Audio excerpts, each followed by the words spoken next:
Welcome back to Nerdrotic. My name is Gary Beekler, and I come to you from nerdrotic.com. Greetings, everybody, and it is time for the Nerdrotic Nooner.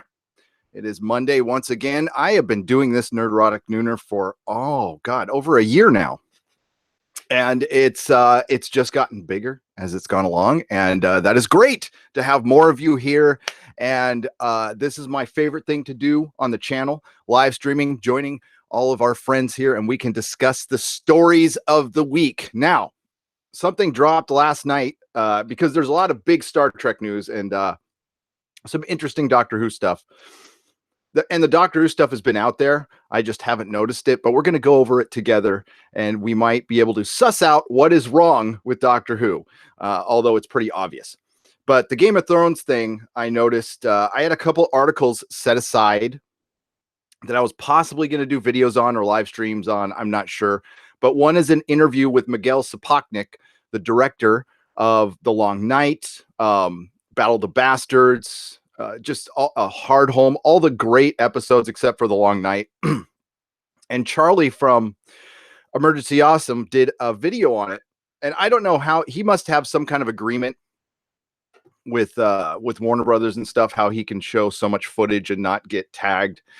I do not dare do that, but something very interesting was said within that interview that could have saved The Long Night. And it certainly sounds like D&D got in the director's heads. And I'll even show you the article where it says that D&D policed the directors. Now, I understand that you're a showrunner. You want to, make sure they stay with the tone of the show, that they don't step on other directors who are directing other episodes. I get it.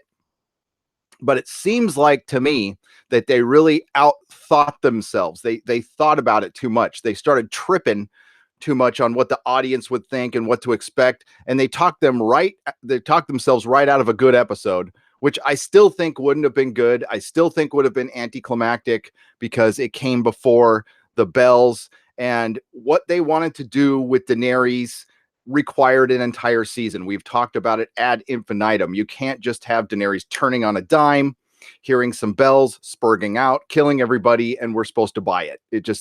And we didn't. The fans didn't. We have Lena Headey coming out saying she wasn't happy with Cersei's end. More and more actors are coming out saying this. And Miguel Sapochnik in this interview isn't dissing Dan and Dave in any way, shape, or form. And he is also responsible for cutting out 20 minutes of The Long Night that might have been able to save the show, including some battle action with the Night King. And his rationale was, I don't get it. He basically said it wasn't necessary. It would have taken you out of the episode. And I could not disagree more. So I think towards the end, I think one of the biggest problems with the show is they were thinking too much. They were worried about subverting expectations too much. And this is, I don't know if this is the Rianne Johnson influence. It's definitely an influence within media, within all of our franchise over the last couple of years. It's a trend that some people think it works. And honestly, you can blame Game of Thrones for this trend and Breaking Bad. But both of those shows, it really works because they take time to set it up. And this is the key here. You need time to set these things up. And making the Night King's death so anticlimactic, especially when all he did was walk around. I'm not saying you put in 20 minutes of Night King battle, and I'm not saying there was 20 minutes of that, but there was 20 minutes of the episode they cut out. And he explained that every character in that episode, and he explained it that he did this for himself. It wasn't necessarily going to make it in the episode, but he gave every character a little task, and that task had a beginning, middle, and end. So he can, so the actors can stay on point and know what their motivation is. So he could stay on point and know what his motivation was. But if they would have inserted more of that and made it a little brighter, they might have been able to save the episode. I doubt it would have satisfied me, but a lot of the normies might have been satisfied. They might have been able to save the show. So is this going to end up on the Blu-ray? Probably as a deleted scene, and we'll see if it was worth it or not. I think if they were smart, they would include it. If you want to sell more Blu-rays, you include it. but I don't know. But we'll talk about this a little more, and we will see. We will see. I'm going to get up here to the chat here. Greetings, everybody. What's up, AA, Mooga Man, Chris G, Revival Real News. Lena AK Cersei is pissed about her character's death. Good for her for speaking out. She deserved way better. And did you hear what? We'll go over the article because she's got a level head, and I like that. And she talks about what levels her out as a human, and I totally agree with that. By the way, it doesn't get talked about enough. Scarecrow, I can't because he's live streaming. Scarecrow 23111. I'm sorry, 2311. This one's gonna be solo today. It's been a while since I did a solo one, so I'm gonna do a solo one today. It's just gonna be me. You're just stuck with me. Greetings from the UK. Says Iron Duke. Welcome. It is 5 a.m. in Australia, so good morning. But you can always find yourself a DC comic and do some meth. Wake up a little bit. What is this? BLZB. What is up? Larry, what is up? Robert, Chris G, Danero, Chuckzilla, LT Showcase, Flavius Alicanther. Good to see you. Cameron Hamilton. What is up? Wow, not much. We're going to also go over kind of what the Netflix and Star Trek kerfuffle. That's kind of, I've done a video on it, and it's doing well. So I imagine a lot of you have seen that. Zacharot 315, Willie Woodward, Captain Ironbat, John Pope, Mark Lazerth and his wrench, OMG, WTF, BBQ Kitten, WTF. Hail, everybody. So yeah, I wanted to talk about, it's been a while since we talked about Game of Thrones, and we will go over this article. Jared Hassler for $2, no comment, just says, what's up? Thank you for the $2 donation. I greatly appreciate it. Svi Lebetkin for $4.99. Hey, Gary, I would love to build you an awesome new website store. No charge, no strings, just doing a work that I enjoy. Send info via Facebook and Twitter. Yes, Svi, Mrs. Nerdrotic saw that. And yeah, we'll talk about that. Yeah, she saw that, and so did Nerdrotic number one. Nerdrotic number one is my oldest son who handles the Facebook group and page. Any chance you could queue up the Jon Snow apologizes for season 8 parody vid? Hilarious. It is hilarious, but I can't do sound through Hangouts. But yeah, I could try to queue it up, and maybe you can hear it through my mic. We can do that later, as long as they don't like nail me for it for a copyright strike. Jessica Jones made me sad end of an era. Philip A. Demick, I'm not even going to watch it. I couldn't even get through the first 5 minutes of it. It looked just awful and dour and depressing. And that was the biggest problem with the Netflix shows. The characters, other than Daredevil, they always regressed. I had a huge problem with that. I want Gary to say Darth Tardis. Darth Tardis. Darth Tardis. There. I said it. All you have to do is ask. Did you watch Chernobyl? No, we have CW Walker 94 is offering me a chance to see it, and I'm going to take him up on that. So I will see it this week and review it next week on Nerdrotic Live. So I will binge it. Watched a couple episodes and never went back. Says Random Brad creates. Yeah, Jessica Jones. Honestly, David Tennant made the first season. Let's be real about that. Kristen Ritter was good, but again, her character didn't progress. And the comic book is good. Read the source material. It's much better. Doomcock is live. I thought you would team up, says Hyoga Say. No, yeah, I didn't know. He mentioned going live yesterday on the Inquisition. I didn't realize he would go live like the same time I would, but I don't own the internet. It's a big place. There's plenty of people to go around it, and I leave my live streams up. So I'm going to leave this one up, and you guys can check it out. No ghost of David Tennant this season. I don't know, Sanctuary Reality, and I didn't stay long enough to bother to check. It just... The show's canceled. We're not going to get any cameos that I know of. And I found out the only thing I was interested in was Hellcat, and I found out what they did at the end. And I'm like, I don't even want to bother. I'd rather watch Chernobyl. Star Trek Discovery will kill Trek for the next 10 years, says Mike Brown. And yes, I agree. I think the damage has been done. And there's no amount of course correcting that's going to fix it as long as they stay in the JJ aesthetic, which they are. Whether Kurtzman's there or not doesn't really matter. Michelle Paradise, I saw what she was capable of, and Star Trek Discovery is just a train wreck that needs to be stopped. It needs to end, and it might after season 3, or it might not get a season 3 at all. It's there is a battle brewing between Star Trek Discovery, CBS, and Netflix.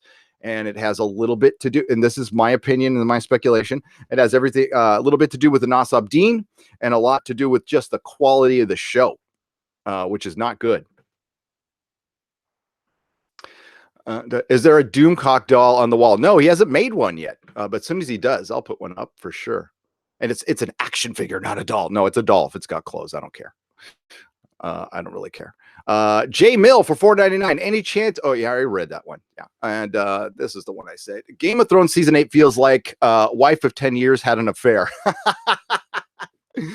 Blue-eyed Scorpio. Yes, it does. It feels like this thing that was familiar and loving, and it just betrayed you. And yeah, you accidentally listen. I'm not the type of person. I don't go like through my wife's phone or any crap like that. That's the one thing I don't do, never have done, and this is a point of pride for me because I've just never been a super jealous person. I see other people's accomplishments, and I get inspired from it. I am happy for them. I don't feel like I deserve something that somebody else that for one, that is NPC SJW to the T. So yeah, I don't play that jealousy crap within my relationships, within my friends. Unfortunately, it happens. I experienced a lot of it at the comic book store, and I released those people from my friendship because I have a saying. Mrs. Nerdrotic has a saying: "Don't let anybody slow your roll." And if somebody's not, and it's not even you're either with me or against me. It's just, do you trust me enough? I trust you, and I want you to succeed. Do you want me to succeed? And if there's any kind of jealousy, there's going to be roadblocks there, and I just don't have time for it. I don't have a time for a person like that. And yeah, it's not healthy. It's not a healthy way to live.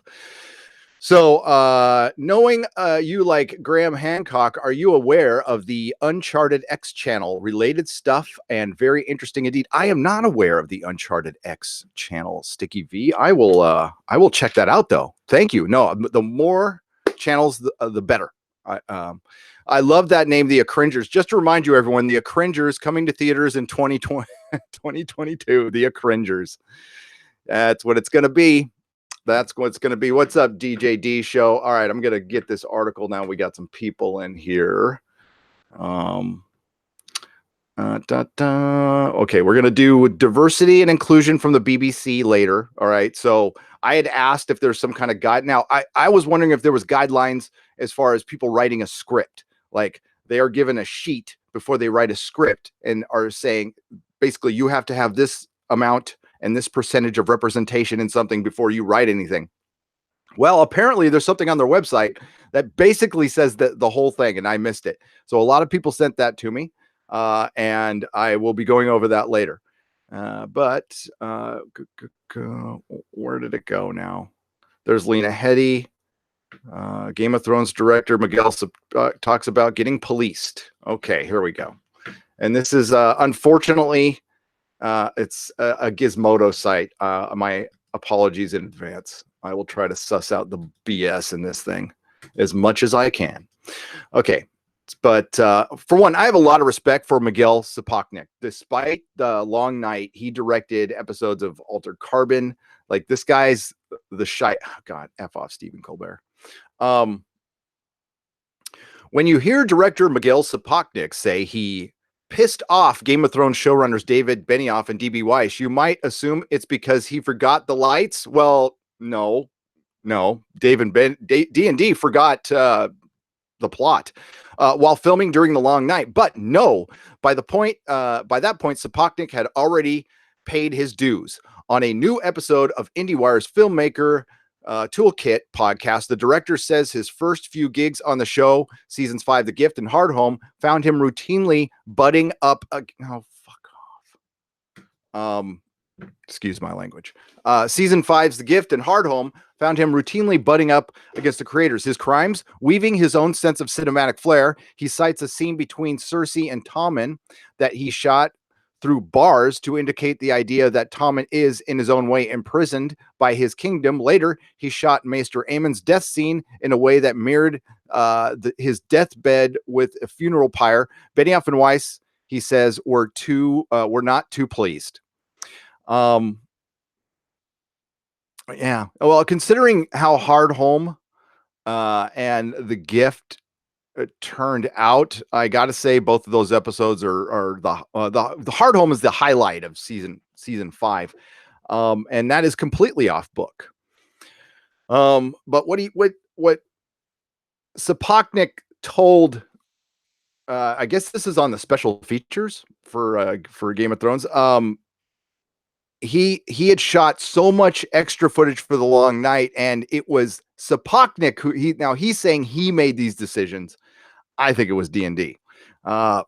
He also says he argued with Benioff and Weiss over the battle's dearth impact. By the way, he said in that interview in The Long Night, he wanted to kill Jorah right away, which I think actually would have been better, more Game of Thrones. He wanted to kill Jorah on the horse right there and then during the original charge. He wanted to kill everybody, but he was told he couldn't kill much of anybody. So, and that's what happens when you have a big battle before another one, and everything after it becomes anticlimactic because the storyteller's lost the plot. He says in the news that really makes us wish he were running the show. I wanted to kill Jorah in horse charge at the beginning. I wanted it to be ruthless. So in the first 10 minutes, you could say all bets are off. Anyone could die, but David and Dan didn't want to. There was a lot of back and forth on that, Sapoknik says. He eventually relented because there comes a point when they dig in and you just don't want to be there. They sound like complete dicks. Can I just come out and say it? So these are the guys who wanted to dig in and get a polar bear, a zombie polar bear. But it gets worse. It gets worse if they cover this. If they don't cover it in here. Oh, they don't cover it in here. He wanted a scene with 50 dire wolves taking on an undead dragon. And then he talked himself out of it. He's all, I know there's scenes that sound cool, but just really aren't. Is there something that's uncool about that? Tell me in the chat. Do you disagree? I mean, do you disagree? Would you rather have seen the Night King lift his arms up one more time, or Theon run bravely to his idiotic death? Bran warg out and zone out to be birds? Or would you have rather seen Nymeria show up with a pack of wolves and fight an undead dragon? I know it's so basic and normie and and on the nose. Sometimes on the nose is really good. Lord of the Rings is my favorite story. It's my favorite trilogy. It's the most well-executed film, in my opinion. I look at all three as a whole, the director's cut, as the greatest thing in cinema. To me, it is my personal favorite. I will watch it over and over again. It never gets old, and it's really on the damn nose. You really don't ever get a sense that the good guys aren't going to beat the bad guys. It doesn't matter. It doesn't matter, because through that journey, you get great performances, you get great cool moments, you get camaraderie. And, that's why, I go back and forth. Two Towers is my favorite of the three, but it can be argued that the Fellowship of the Ring is the best. And honestly, it's a lot of walking in that one, but there's some of the best performances, some of the best reveals. It's really goddamn great. And it has Boromir. It has Sean Bean Boromir, which really was a very complex character for that story. So yeah. He mentioned there was a bunch of direwolves taken on it. Now, I don't know if that was in concept. I don't think they filmed that, because that sounds like to film that and then cut it out would have been really expensive. Sean, okay, Scarecrow 2311. I could not agree with you more. Sean Astin should have gotten a Best Supporting Actor for Return of the King. Absolutely, and there was a lot of buzz that he might get it. But that shows you how useless award shows are. Absolutely useless. Oh, I got news today that Doctor Who, just right behind Game of Thrones, is going to submit itself for 8 or 9 Emmys. Oh yeah, there's a video coming out about that. Sauron was underused in Lord of the Rings. I think Sauron was absolutely used perfect. I think it was more of the, as long as you don't show the boogeyman, then the boogeyman is this horrible thing, and your imagination does a much better job. And use the philosophy of John Milius. I always mispronounce his last name. Writer director of Conan, and the one who really was a big proponent of don't less is more. So that really got Steven Spielberg to show less of the shark and Jaws, and it just makes for a better, our imagination. Nothing can defeat your imagination as far as scaring you and making a bad guy. Your brain tends to fill in the blanks pretty damn well. And I think what's happening with current storytellers is they think the audience is dumb. They always go to the lowest common denominator, and and even worse is they think they're smart. They're the smart ones. And listen, you might have done really well in film school, and your mom might have told you you're really special, but you're not. You're really not. It's great that you have a distinct talent, a singular talent of directing a film, and that's awesome. But can you are you consistent in your life? Can you buy groceries every day? Can you pay your bills on time? Can you call back your mom? That's other stuff too, which I'm not perfect at. Believe me, trust me. I don't call my mom enough. She lets me know. She let me know yesterday. Bad Axel for $2. I just saw Good Omens. Great show. Yes. I went to P.O. Box and got this. We're going to open this later in Toxic Mailbag. I just knocked over all my other stuff. Oh, yes. And I will bring that up. That was the big news of the week. And I'm going to get there. Sean, I see your super chat. Bad Axel, thank you for the $2. Mike Brown, thank you for the $2. J Mill, thank you for the $4.99. Svi Lebekin, Mazel Tov, thank you for the $4.99. And Jared Hassler, thank you for the $2. And Blue-Eyed Scorpio, thank you for the $1.99. And that was a great analogy. I'm going to read it again. Game of Thrones season 8 feels like wife of 10 years had an affair. And you could like a partner. We'll say a partner of 10 years. We don't want to leave anybody out, Blue-Eyed Scorpio. Representation. Sean Kesey for 10 pounds. Congrats on the Seth MacFarlane tag. Must have meant a lot. I like the Orville, but however bad is I just love Star Trek. However bad it is, I just love Star Trek. Doctor Who better sort itself out, though. Us Brits always tell a great story. Sean, I'm not going to argue with you.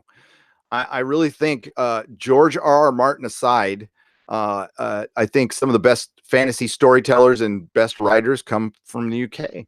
My favorite authors come from the UK.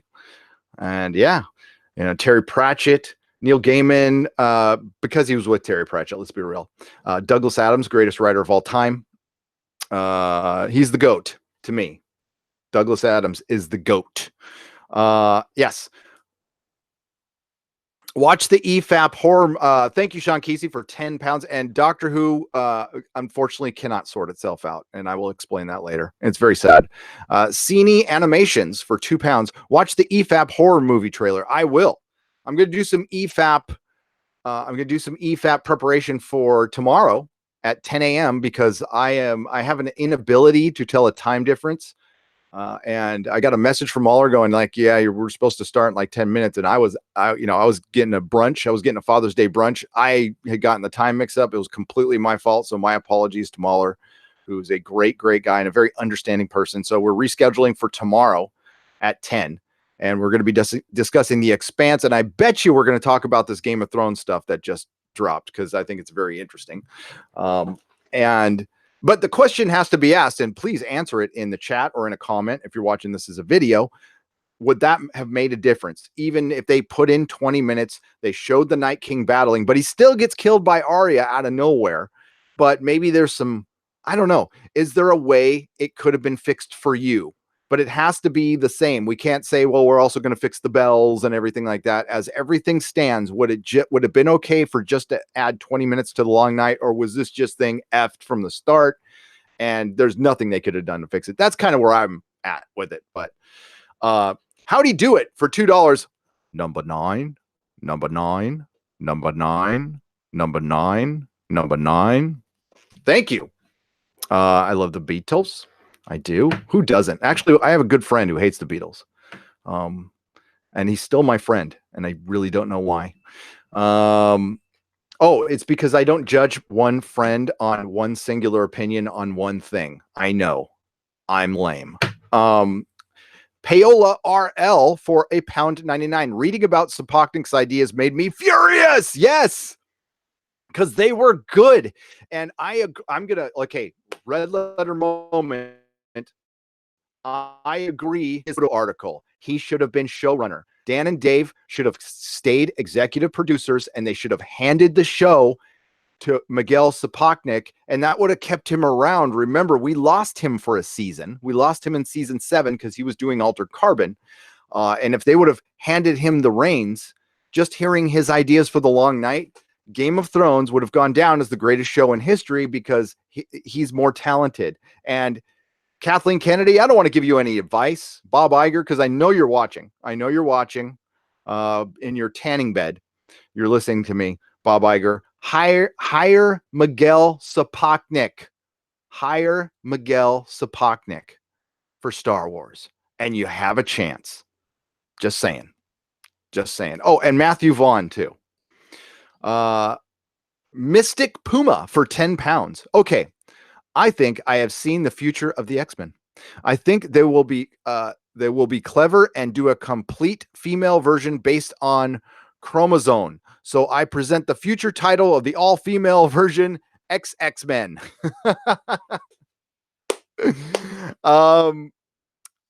Yes, Mystic Puma, you're too smart for me.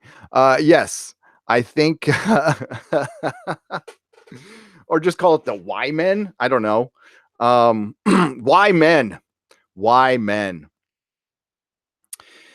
Oh God, the Avenge Hers, the Cringers, the XX-Men, double X-Men, X chromosome men, Y men. Daniel Sigmund for $5. My friends and I wanted to embrace Star Trek Discovery so badly, but it's just not possible. It reeks of plagiarism. Thank goodness for the Orville. Thank you, Dad. I totally agree. And if you go, I don't expect you to really do this, but they're there.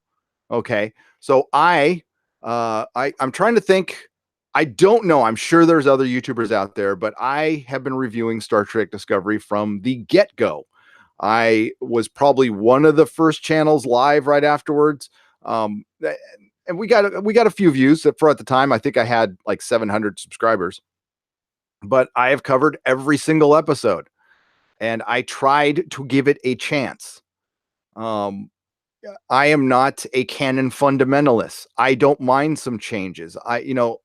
The technology, if it needs to be modernized, as long as it's in the spirit of the original series and doesn't disrespect it, I don't have a problem with it. But I don't like the JJ aesthetic. I don't think it works for Star Trek. Star Trek is not Star Wars. Star Trek is a cerebral show with a lot of talking, and that's what I want. And you can do that, but the problem is this is a show made by people who don't like Star Trek, who want to make it for people who don't like Star Trek. And that's been said by many, many people. Many, many people. We're going to go to Twitter real quick because I want to show this off.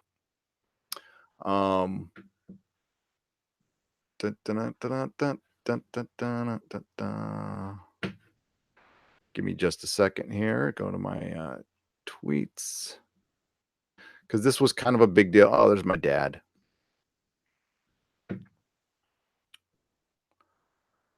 And yeah, so I did a video. I think this might have, I'm not sure what made Seth tweet me. I can't talk right now, which is really bad for live streaming. I have no idea what led to this other than I did a video for Geeks and Gamers because Jeremy had talked about that the Orville gets a lot of love on his website, but he's not able to do a video for it because he hasn't watched the show. He doesn't have time. He's not really a TV guy. And I offered to do one. So I took my time. I actually recorded 3 or 4 that weren't very good. And then 3.5. And then I just said, I'm going to try to sell people on a show without spoiling, because I kept on spoiling the show. And I'm like, I don't want to spoil the show. So I'm like, yeah, I tried to get too fancy. I kept it simple. So I did the video and and then went about my day, came back, and me and JP got a shout out right here from the man himself. And that made my day. It absolutely made my day. And it also shows that they're watching, no matter how big your channel is, by the way. And it has nothing to do. We had Expanse creators watching my Expanse reviews when I had 500 subscribers. So, and that's cool. And usually people from shows distance themselves from it. We also had people from Happy. We had an actress from Happy shout us out because we were covering Happy in season 1. And, so yeah, they watch. They pay attention to what you say on Twitter. They care what you say. And don't worry, I'm not going to compromise what I say. I truly like the Orville. Is every episode perfect? No show has a perfect episode every, no show does. Maybe Firefly. But that was just one season. That being said, it's great to hear this. It's great. I don't need it. Okay. But it's awesome to hear it. And I love it when I see my friends get these shout outs as well. A lot of my friends get shout outs from the Expanse and stuff. I don't get any shout outs from the Expanse, but I'm cool with that. I don't care. I know they don't love me. Listen, the creators of this Expanse and I don't see eye to eye on a lot of things, but I love their show, and it doesn't take away my love for their show at all. Because, honestly, I don't follow. Seth is one of the very few celebrities I follow because he treats the fans with respect. So I don't have to worry about Seth's Twitter feed being filled with attacking fans. He praises fans. He encourages fans to do Orville stuff outside of that. He's not insecure about his show. You know why? He's a fan. He made a Star Trek fan film. He is a fan. He understands us. So, and that's all we ask. That's all I ask in the Fandom Menace is just, try to see us as people who are paying for your stuff and want to have fun with you, and treat us with respect. And it's really a simple thing. And listen, if the fans do something that upsets you, simply not saying anything is the best thing to do. You can, gripe to your friend or somebody you can trust who's not going to go out and blab it everywhere, and leave it there, if you need to get it out. But Seth, like he's living a good life right now. And it looks like he's enjoying it. And I think that's part of the problem too, is you see a Rianne Johnson biting back the fans. It's like, dude, why do you even care what we say? You got a huge paycheck, move on, but Seth is the best of them. We need to encourage it. Also, Simon Kimberg taking responsibility for Dark Phoenix. That's great. Guess what? Debate over. The man took responsibility. What are we going to say other than, well, hey, good for you. And honestly, if the guy does something else, I'll give him a chance because he's a straight up person. And that's all we really ask. So that was cool. I thought it was cool. Cool as hell. And JP getting a shout out. JP certainly deserves a shout out because he's dedicated his channel to the Orville, and he makes very entertaining and fun content. He makes it a joy to watch the show. His channel's very different from mine, but he does a great job over there. And I strongly encourage everybody to go watch him. And he's like a really nice person. So yeah, so big shout out to JP at Egotastic Fun Time. He's not as hard on Star Trek Discovery as I am, but we both feel the same way about CBS All Access as a platform. So there it is there. Thank you, Seth. And my response to Seth was, Thank you, Seth, for making a show that brings people together. That's it. Making a fun show that is not divisive. It certainly has some progressive elements in it and stuff, but it tells both sides of the story. Better yet, it doesn't make one group of people the bad guy. Okay. It doesn't like simply prop something up by tearing something out. Doctor Who. Um, and we're going to talk about some Father's Day stuff too. Okay. Because Marvel put out a poll that disrespected Father's Day, which is just a long line of shit that Hollywood and entertainment do to disrespect Father's Day. By the way, Seth MacFarlane, within his story, told a very complex father story where it doesn't make the dad out to be this total evil bad guy. It just makes him a human being, which I greatly appreciated with Alara's story. They could have really just made the dad a complete a-hole, but he wasn't. Turns out, he's just a human being, which I really appreciated. So another good Seth story. But thank you, Sean, for praising that. And it did feel good. Although, you know what feels equally good just to you, Seth, is when I get shout outs from you. That's what matters the most to me. Is you guys. So, yeah, Paola, that really, it's clear that they had somebody in the building with Game of Thrones. They have Miguel Sapochnik was there. He just listen to his interview. And I have a lot of respect for that guy. And despite the long night I don't think it was all his fault. I'm just going to say this, because if you look at his previous work, it's amazing. It's freaking great. Gary, can you shout out my good friend Gary Bullock, who played Sheriff Cable in Twin Peaks? He has released 2 great sci-fi books. The first is Elsewhen, and the second, Elsewhen Gene. Cheers. Mystic Puma, it would be my pleasure. Are they available on Amazon? Let's see. Let's take a look. Gary Bullock. Love. I didn't like the remake of Twin Peaks, but I liked the old version of it. My wife loves it. Let's see if I can show off these books. Elsewhere, there it is, right there. Okay. Making sure I'm not divulging any personal information here. There we go. Basically making sure all my porn tabs are down. I'm just kidding. I don't look at porn. Yeah, I'm a happily married man. We'll just leave it there. So Elsewhen by Gary Bullock. It's got 5 stars, 16 customer reviews. This is also, as you mentioned, an actor from Twin Peaks.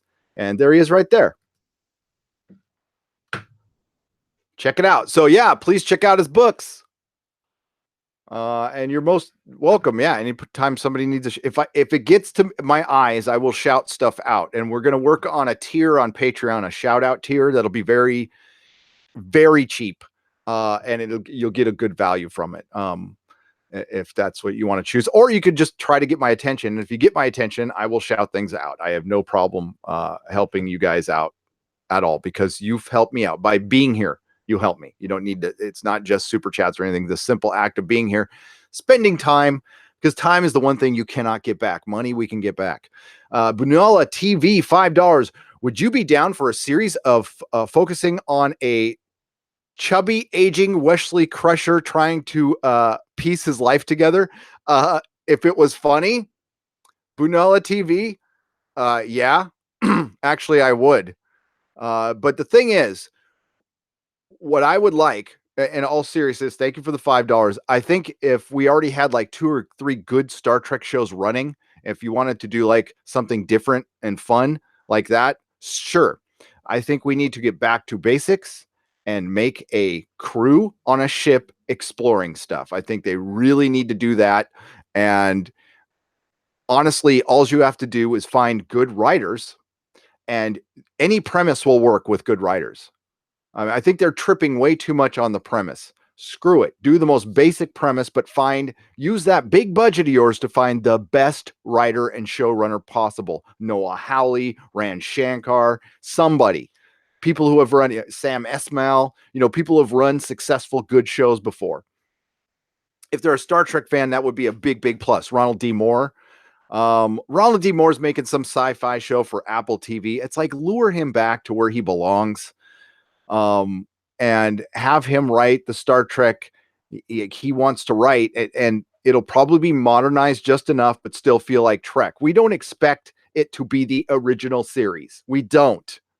Nobody expects that. But there's honoring the spirit. Cobra Kai has done that. Ash versus Evil Dead has done that. It's possible. Okay. You know who would be great? I don't know if he'd be great as a showrunner, but if you had him in the writer's room, it's Ben Edlund. Ben Edlund is one of the most versatile writers who's come in and written some of the best episodes of Angel, Buffy, Supernatural. Just his Tick is a brilliant show that just got canceled. He is one of the most talented writers in Hollywood who does not get enough work, in my opinion. C. Daku for a Canadian $2. Why is Discovery coming back for a third season? They couldn't cancel it during the streaming wars. This is completely my opinion, by the way. I have no insider knowledge on this. But you know what? I haven't asked my insider. If you're listening, DM me on Facebook. Why do you think Star Trek Discovery Season 3 was renewed? I think it was renewed because we are in the middle of the streaming wars, and to have a show get canceled when you're starting up your streaming network looks really, really bad, and they can't have that. They have investor money to burn, or they had investor money to burn, so they can afford to bring it back. They have, forget Parrot Analytics, they have data, so they must feel like that if they canceled Star Trek Discovery, it would hurt the Star Trek brand, which I agree with. I agree. I never thought it wouldn't get a second season. Not for 1 minute. I always knew it would get picked up for a second season. And honestly, if all things were different, say the quality was the same, but it didn't go over budget, I think it wouldn't have as many problems, and it still would have got picked up for a third season. I think what puts it in danger is it went crazy over budget for 2 seasons, and they're either going to have to scale it and you could see where they scaled it down in season 2. They went over budget in the first 5 episodes, and you can see where they start filming all in one set, and it just, it's completely visible. Why are they getting it? They cannot show any defeat at all in the streaming wars. The streaming wars, it's a bloodbath. It is Hollywood's fight for survival. This is a huge paradigm shift. We've got cinema dying. We've got broadcast television dying. And this is what's going to keep Hollywood going. There's still a thirst for fictional stories and television and movies. Of course, it's bigger than ever. Problem is, there's a lot more choices. There's a lot of a la carte choices. And to throw it into the mix, the one thing they never mention, YouTube. They have idiots with microphones surrounded by action figures interacting with their friends. I hate to say audience, but just people interacting with real people. I'm reading stuff. I'm reading the chat, talking to you people, not at you. Some at you too. I mean, that's part of the job, but like talking with you, trying to interact as much as possible. That's going to be hard to beat.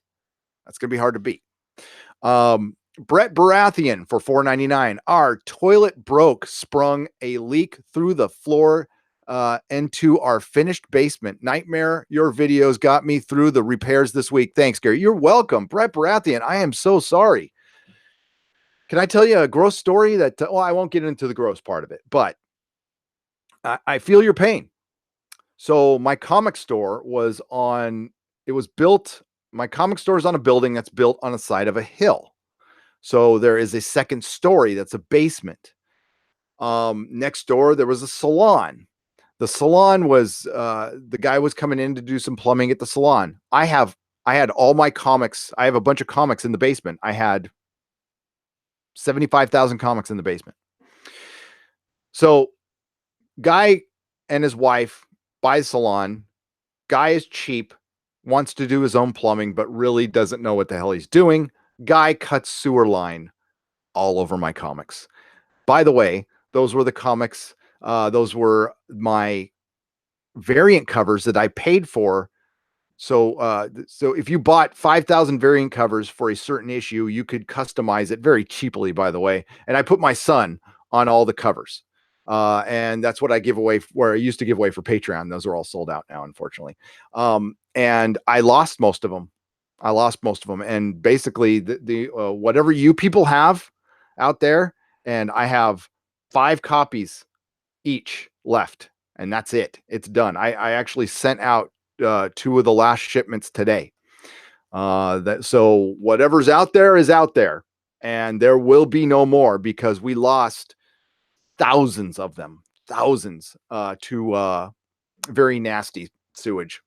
And then the guy didn't want to pay for them for a while, and that was a back and forth. And yeah. It was nasty.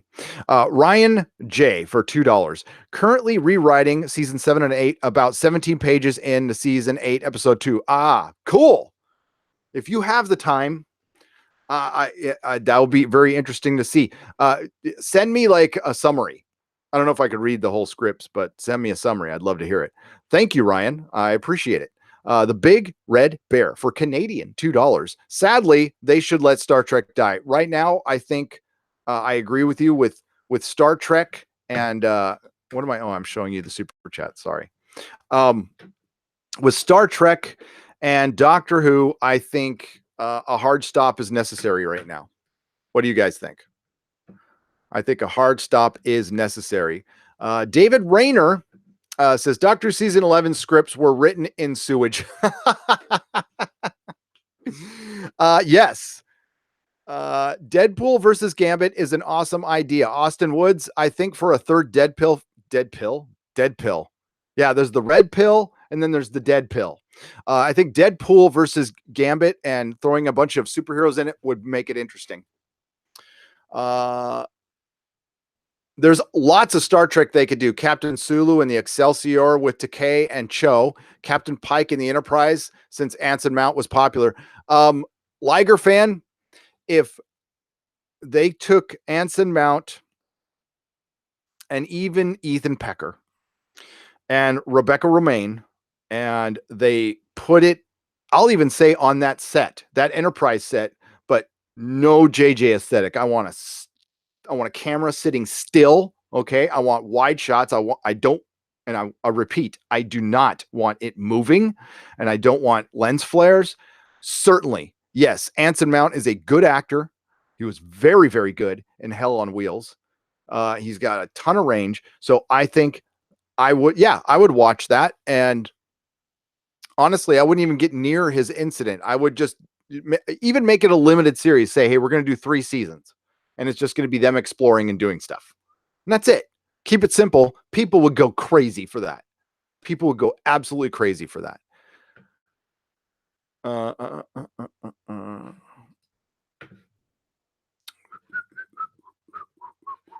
All right. So yeah, sorry about that, but I don't mind showing the super chats. I appreciate them, but yeah.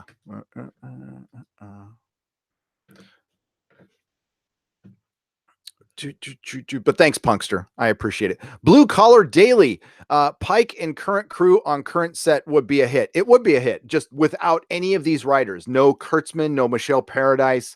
I would say, I know I say this name a lot because he's available. I know he's doing his own thing, and I don't mean to disrespect his own thing, but Mark Zickery. I just like Mark Zickery. I like his videos. And it seems like he and I would probably agree on, he's very diplomatic. He knows how to work Hollywood. But for him to come out and say that he's very critical of stuff, which could get him in a lot of trouble, seeing that he has some of the actors from Star Trek Discovery in his show, and he's still not afraid to say it. Tons of respect for that. Tons. So Star Trek, the woke generation. That's what we're in right now. Go watch Sonequa Martin Green's interview on the Blu-ray for season 1, and you know exactly what their first priority was. They almost come out and say, we want to make this show less white. They don't even say diverse. They practically say less white. And like, whatever, it's Star Trek. I don't care. But they didn't want to stop there. They wanted to make it less Star Trek too, because I mean, there is the political angle, but with Star Trek Discovery, you can leave that out and it's still a crappy show because the execution, the license that people still, I mean, if you want to deny the license, that's fine. But it's my opinion is formed on things I have been shown that I can tell you about and that I can't tell you about. So unless the people who oppose us out here on YouTube, which they're free to do, that's fine. I have no problem with that whatsoever. Unless they work for CBS. But I, I I personally know somebody who works at CBS. I personally talk to this like face to face. So, and there's a lot of things I can't say. Let's just say that what you're hearing is very accurate according to my sources. That's it. And whether you want to believe it or not, that's cool. But I think the biggest sign that one of our sources has been completely right is Netflix is not carrying Picard. That's a big deal. And Amazon outbid a lowball Netflix bid because they weren't happy with Star Trek Discovery. Back to the super chats. Okay. Arya gets Night King fine. Then John has to fight Grey Worm or a Blood Rider, trial by combat for his freedom. Ties up a lot of disbelief. Jorah had to. Blue Collar Daily, did you mean yeah, I think I don't know if there's changes they could have made within the season to make me satisfied with it. I don't know. And I will admit that I'm a little too tied to the books, but I do see the show and the books as two separate entities. All right. I don't get them confused. I get them confused because I read them, but I don't think I'm watching one. And I don't think the show should be totally adherent to the book because it's a different thing. The book is the book. The show is the show. I get it. But I think narratively, I don't agree with Dan and Dave's decision to do less magic. And I think it hurt them towards the end because the whole thing with the subverting of expectations was we are still telling a fantasy story.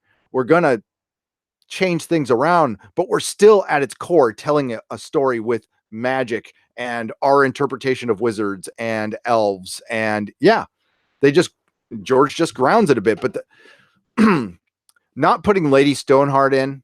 And when I eventually get around to doing my vandalization of Jon Snow's video, I'll try to put in, I don't do my own theories, but I'll put in what's in the book that would have worked, in my opinion, better in the show, which could have led us to what happens with Daenerys and made it, I think the audience would have bought it more. Maybe. We'll see. We'll see how you like the video. Thank you, Blue Collar Daily. Will Gentry for £2. Faulty Towers, 12 perfect episodes for you. LOL. I will agree with you. Yeah, that's pretty damn good. Listen, Monty Python's Flying Circus. I think the episodes without John Cleese, other than that, I think I don't know. I like them all. Some are repetitive. I still love them. And that's I wish that was on Blu-ray. Tharis, $2. Still down to live stream. When is a good time? Yes, I am down to live stream. I can live stream not this week, but next week. Hit me up on a Tuesday or give me a time for a Tuesday and Thursday. Those are the days I don't live stream on this channel.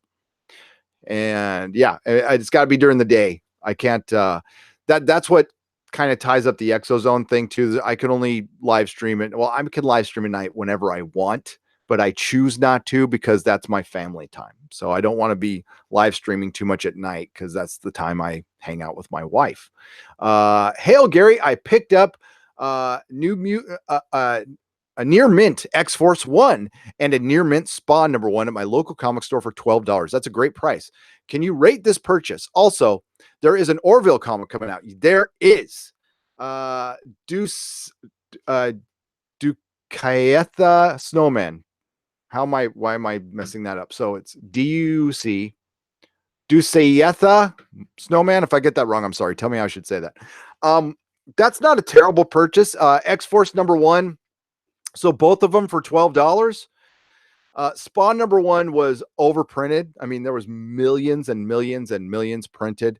But I still think that's a seminal issue And I think paying $6 for that is a fair price. I think it's a fair price. X-Force #1, the original one, that's a great price for they're both near mint.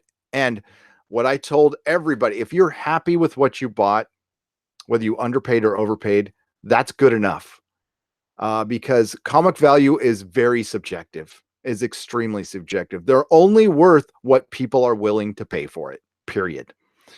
There are a handful of issues that are like printing money, and then everything else is kind of up to what you need to fill in the blanks of your collection. So yeah, there's certain comics out there that I would pay a lot of money overvalue for if I could find them. I like the Amazing Spider-Man that has the bag cassette of the Ramones playing the Spider-Man theme. I'd pay a lot for that. I have one, but I'd like another one. Linus 2014 Cougar for $5. Seth's a lefty, but he's always seemed a bit reasonable. I mean, he had Rush Limbaugh guest star on Family Guy. Yes. I think it's a requirement to be a quote unquote lefty in Hollywood. I think it gets you a lot more gigs. But that's the kind of stuff that we need to fight, because I'm not saying there shouldn't be lefties in Hollywood. I'm just saying there should be centers and righties, and everybody should be represented and not be discriminated against for their political beliefs. And we're getting into a very dangerous area where being a centrist is alt-right. I have been labeled as alt-right. I've never been really super open because politically I don't give a crap. I don't know much about them. I was looking at a guy on my review for Unidentified, and I got his name wrong because I don't know anybody's name in politics, because I just stopped caring a long time ago. I'm going to tell you 3 times in my life where actual policy has affected me personally, like really affected me on the federal level. One time I was a kid, so it didn't technically. The gas crisis. I had to sit in lines with my mom in the 70s because because it was odd or even. So if your license plate ended in an even number, there was a day in the week you couldn't get gas. You had to wait for an even day. I don't remember how long that lasted, but I remember sitting in a line for hours waiting for gas with my mom in a car listening to an AM radio. Then the next one was, well, it wasn't even something federal. It was 9/11 that affected the economy. And then the 2008 banking crisis that affected my shop. It affected the economy to where I had to go out and I owned a business and I had to get a second job to survive. But guess what? The power was still with me. I could have sit there and whined that customers stopped coming in, and I did. I did my fair share of whining, and then I got up and I fucking did something about it. So that was the 3 times that I can remember in my lifetime where actual policy or the economy affected my life. Otherwise, if I don't watch the news and I go about my day and I try to be the best person I could be, obey the law, pay my taxes, I don't know. I'm fine. I look out the window. I can hear right now. I hear a blower. Somebody's mowing their lawn. Some birds chirping. Things are fine. Things are fine. Care for a jelly baby. Care for a jelly baby. £5 in the UK. We have to pay the BBC by law. It doesn't matter how much we hate what they've done to Doctor Who. We still have to pay them. Care for a jelly baby. I hear, because I don't know. I ask because I don't know. I know you have the TV license, and some of my tax money goes to PBS. I don't want it to. I don't think we should pay for that. I think it should be dissolved in the current environment. I don't think it's necessary, and I think it's pretty partisan in itself, which I think is weird. But it's not like the biggest channel out there, so it's really whatever. With the BBC, I see videos by people in the UK saying the BBC is a private entity and it's not a public entity, even though they take public money, but they're not adherent to the government. But I don't know. I think if money comes from the public and it's mandated by the government, then I think the government does have some sort of control over that. in what fashion, I don't know, but it's not a good look. And that sucks. Sorry about that. V for $2. The only thing more scarce than time is Bitcoin. Yeah. Yeah. And I don't know a thing about that. Like, yeah, I might actually know more about, no, I know nothing about Bitcoin. I know what it's called, and that's it. Movie Maniac 87 with 1,000 Huffington Posts. It says Huff. So I just say Huffington Post. I don't know what that is. Collider reports that JJ is nearing a $500 million deal with Warner. What will he ruin next? Harry Potter, DC Matrix. We were talking about that last night. Let's see if I can find an article.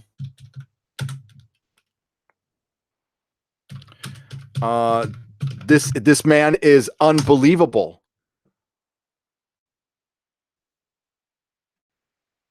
There's a beat for this guy. Do you believe this shit? Okay. Let's talk about this right now. Hard stop. Hollywood, if you're listening, you're idiots. You're complete idiots. This guy has you all fooled, and you get what you deserve if you give him $500 million to ruin your property. I want to name one thing that he has done that's even close to one of Spielberg's mediocre movies, because he's getting Spielberg treatment now. He's got Spielberg behind him, but what has he done that's good? A season and a half of Alias, Fringe was okay. I like Fringe, but nothing is like when you years from now, what are we going to be talking about? What is JJ Abrams going to be known for years from now? Lens flares. That's it. God, you know what? Hollywood, it was nice knowing you. It was nice knowing you. Warner Brothers, don't do it. And look what he's doing. Look what he's doing. He's used up Paramount, and he used them to go to Disney, and he uses them to go to their competition, Warner Brothers. Now, he already kind of works for them. I mean, he does Westworld. J.J. Abrams' bidding war, won by Warner Media as Bad Reboot nears $500 million partnership with a guy who's done nothing. Whew. Okay, I'm going to take a little sip of coffee, and then we're going to read the article. Oh, it's empty. Now I'm pissed. Fucking God damn it. I'm just throwing stuff around now.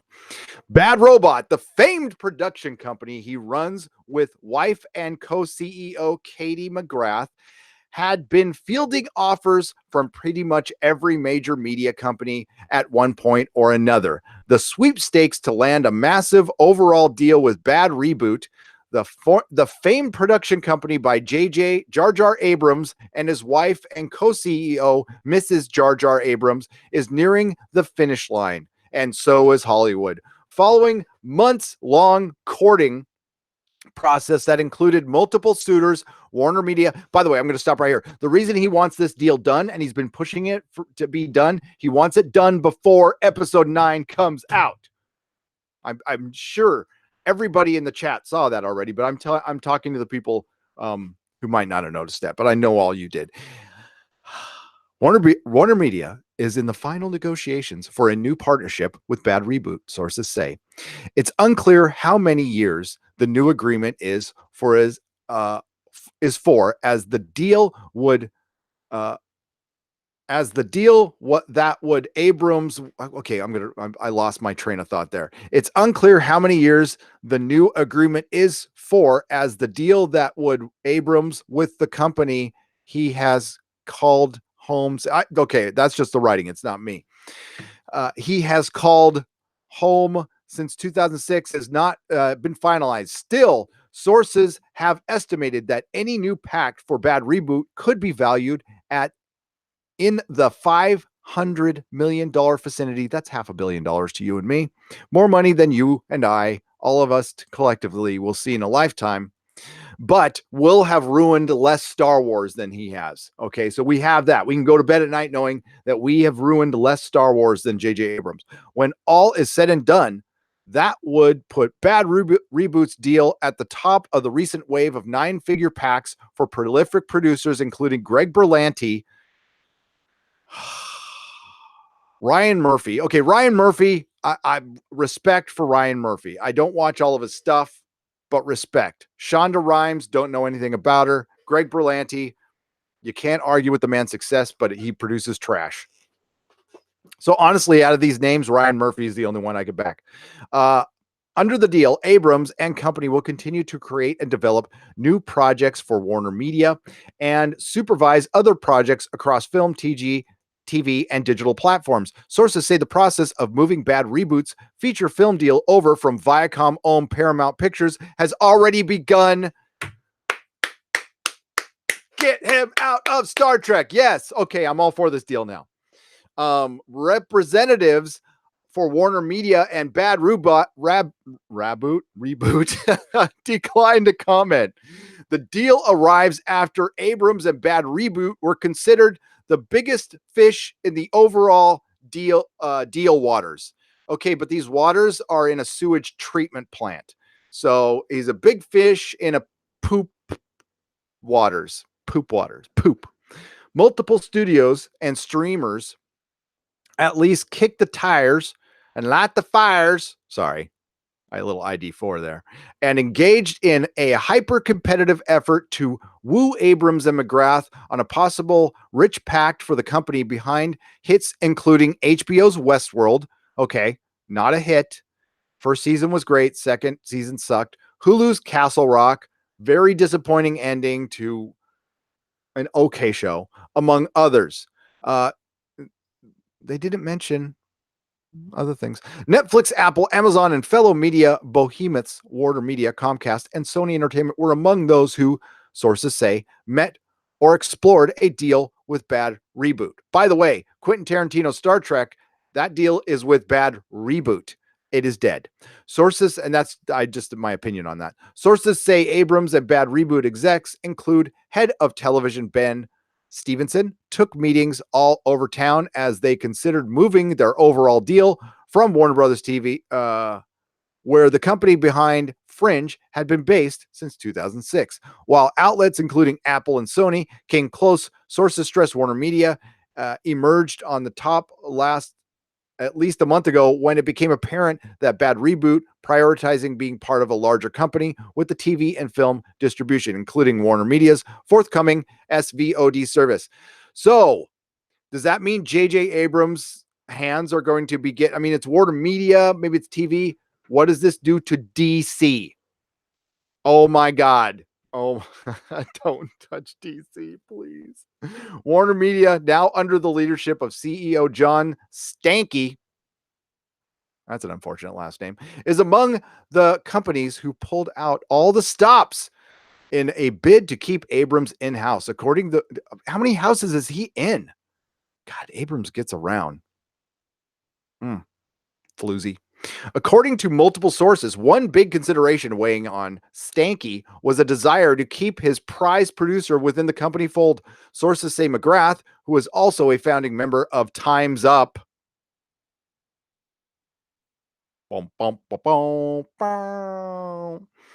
conveyed to Stankey in no uncertain terms that Warner Media's CEO Kevin Tujihara's continued presence was a values issue as she and Abrams explore their company's options.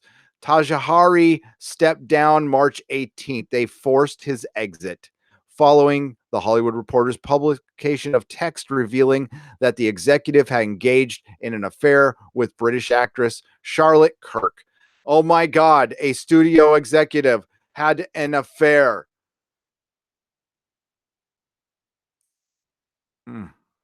And then attempted to help her land roles in Warner's television shows and movies. Oh my God. That never happens in Hollywood. So, yeah, picture becoming clear. Wow. Time's up. Me too. It's not being used as a power play at all. Further complicating the bidding process was the ongoing war between the Writers Guild and agencies over packaging fees and affiliated studios, with Abrams and Bad Reboot having stopped working with representatives at CAA in all other areas, save for directing. With CAA no longer leading the charge, the process had slowed considerably in the past couple months. With CAA out of the picture, sources say Abrams continued to meet with Warner Brothers TV Group president Peter Roth and Stanky, with whom he has an ongoing relationship. Well, there it is, the cronyism. Abrams, who is currently editing and destroying Star Wars Episode 9 for Disney, was by the way, he's editing this major movie and doing this major deal at the same time. Do you think he's a little bit distracted? Maybe. Good luck, Star Wars fans. Was among the top producers in Warner TV's fold at the time when brand name showrunners are increasingly in high demand.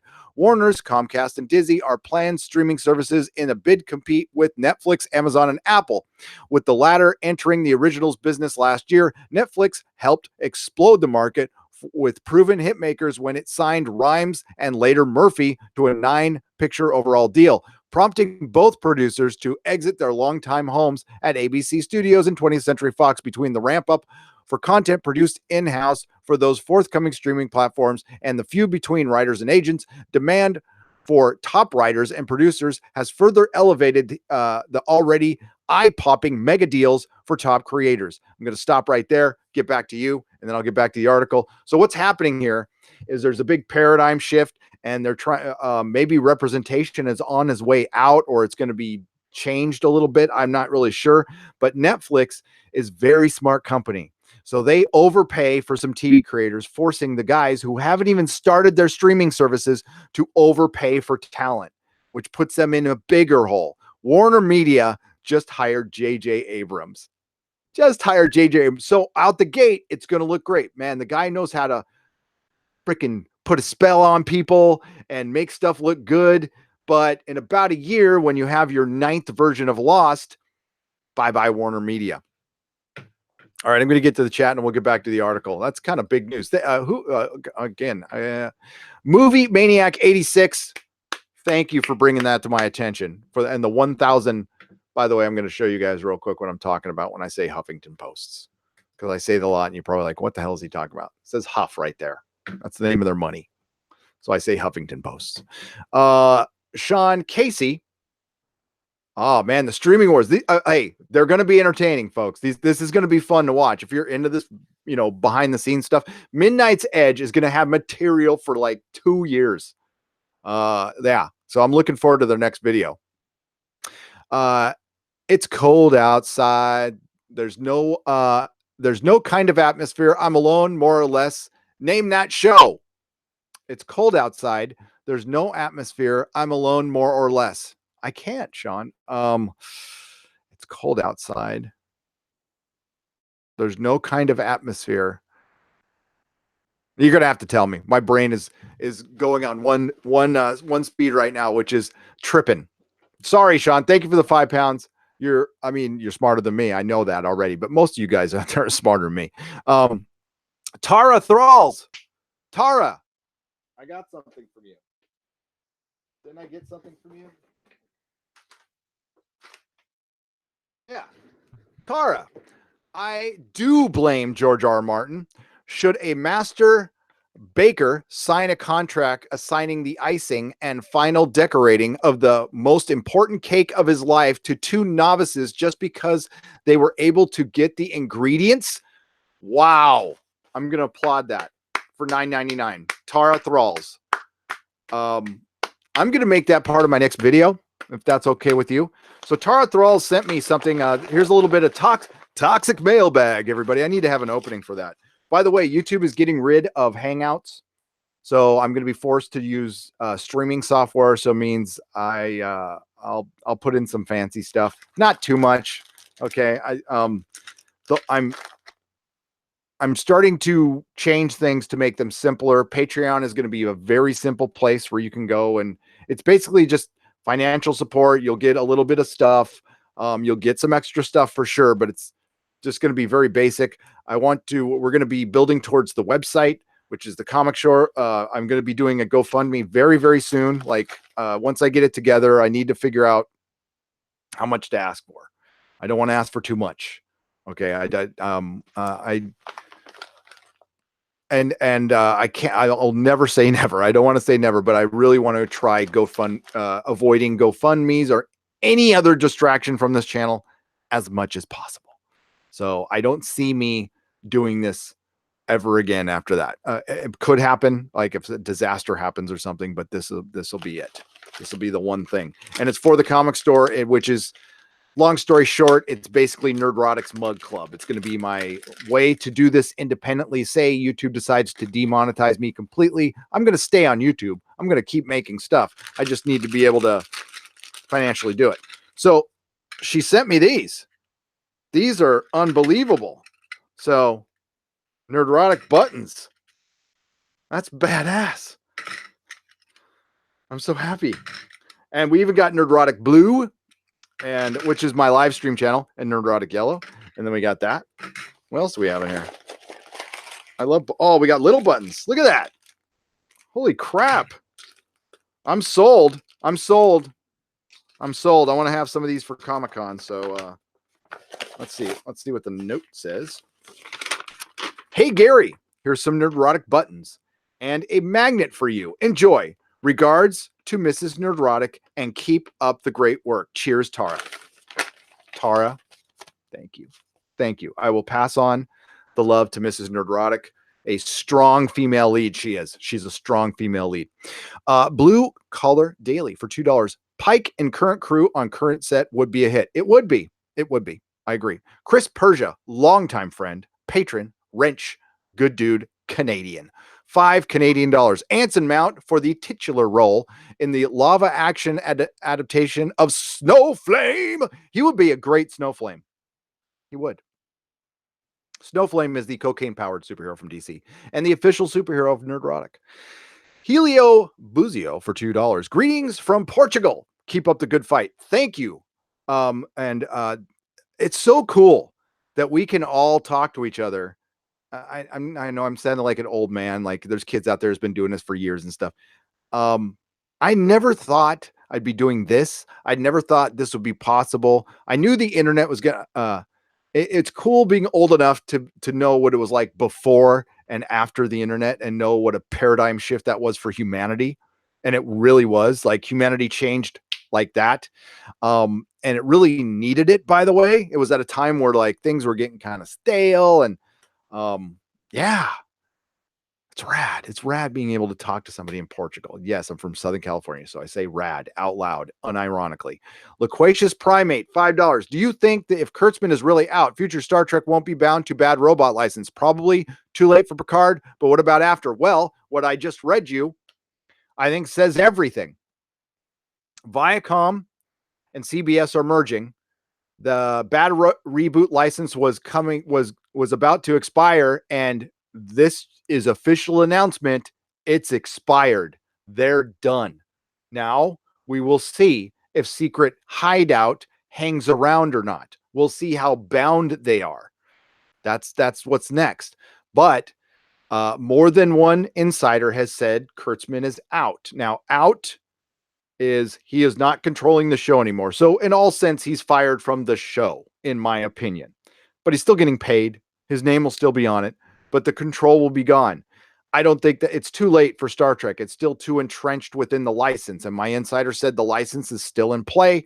So we got rid of one thing. Great. Picard, there's a chance. No, Akiva Goldsmith there. If it was just Michael Chabon, who I'm not super impressed with, there is a chance it could be good.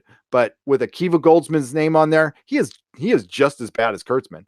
He's a horrible writer for genre. He's a terrible writer for genre. And he's let's just say it. He's a white guy who just keeps getting jobs. They talk about diversity and stuff. And like bad reboot is so about cronyism.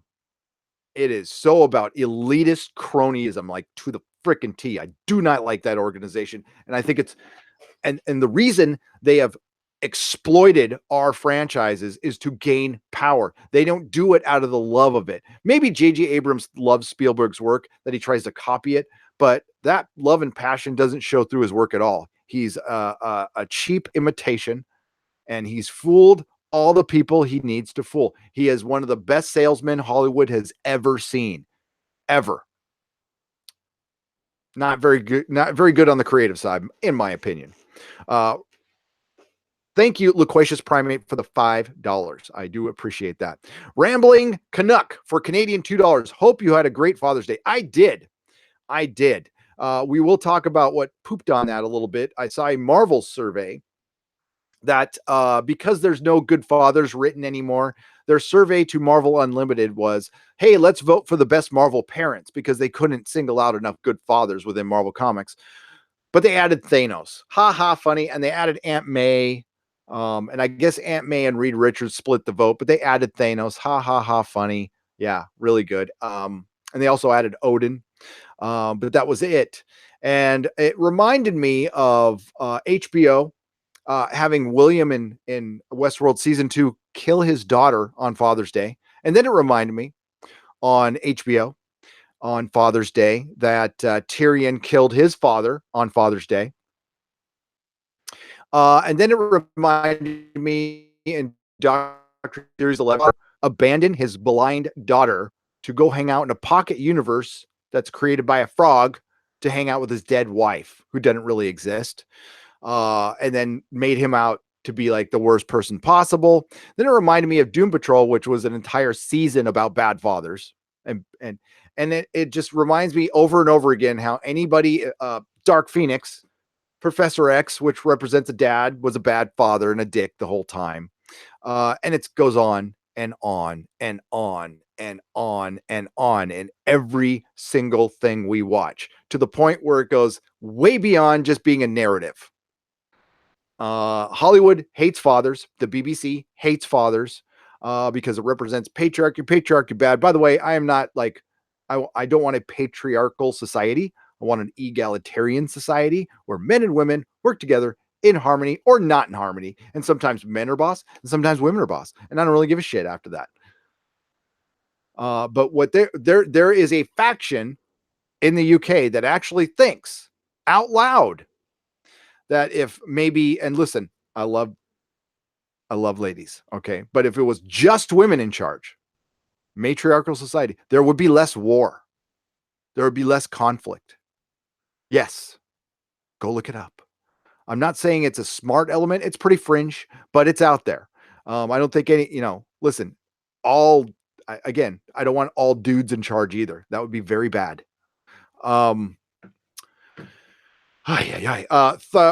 £2 says next Thursday nooner your time. Can't wait for you to come on. Well, let me see if it works out. So it'll be next Thursday. Hang on, I'm not committing to anything yet. So that would be the 27th of June. I will tentatively say 27th for June. I'll shoot you an email. I don't want to commit to anything on the air. It's a thing. Dan Kogan for $1.99. Hi, Gary. Isn't alt-right a keyboard shortcut? Yes. Yes, it is. And it's also anybody who is what is it, right of Bernie Sanders? What, right of Bernie Sanders? Or, not the Bernie, right of Mao, Chairman Mao. Let's just say that. Jonah Ruinson Soy. Okay, Jonah, was it Johan? Oh, Johan Ruinson Soy, the Roman numeral 17th, maybe. What's VIII? Now I got to look it up. I'm sorry, I'm terrible with my Roman numerals. Is 8. Yeah, I'm sorry. So that is. Let me say that over again. Johan Ruinson Soy the 8th. Google Peaky Blinders and Gomorrah. Taboo season 2 is coming. When? Did that get announced? Did that get announced?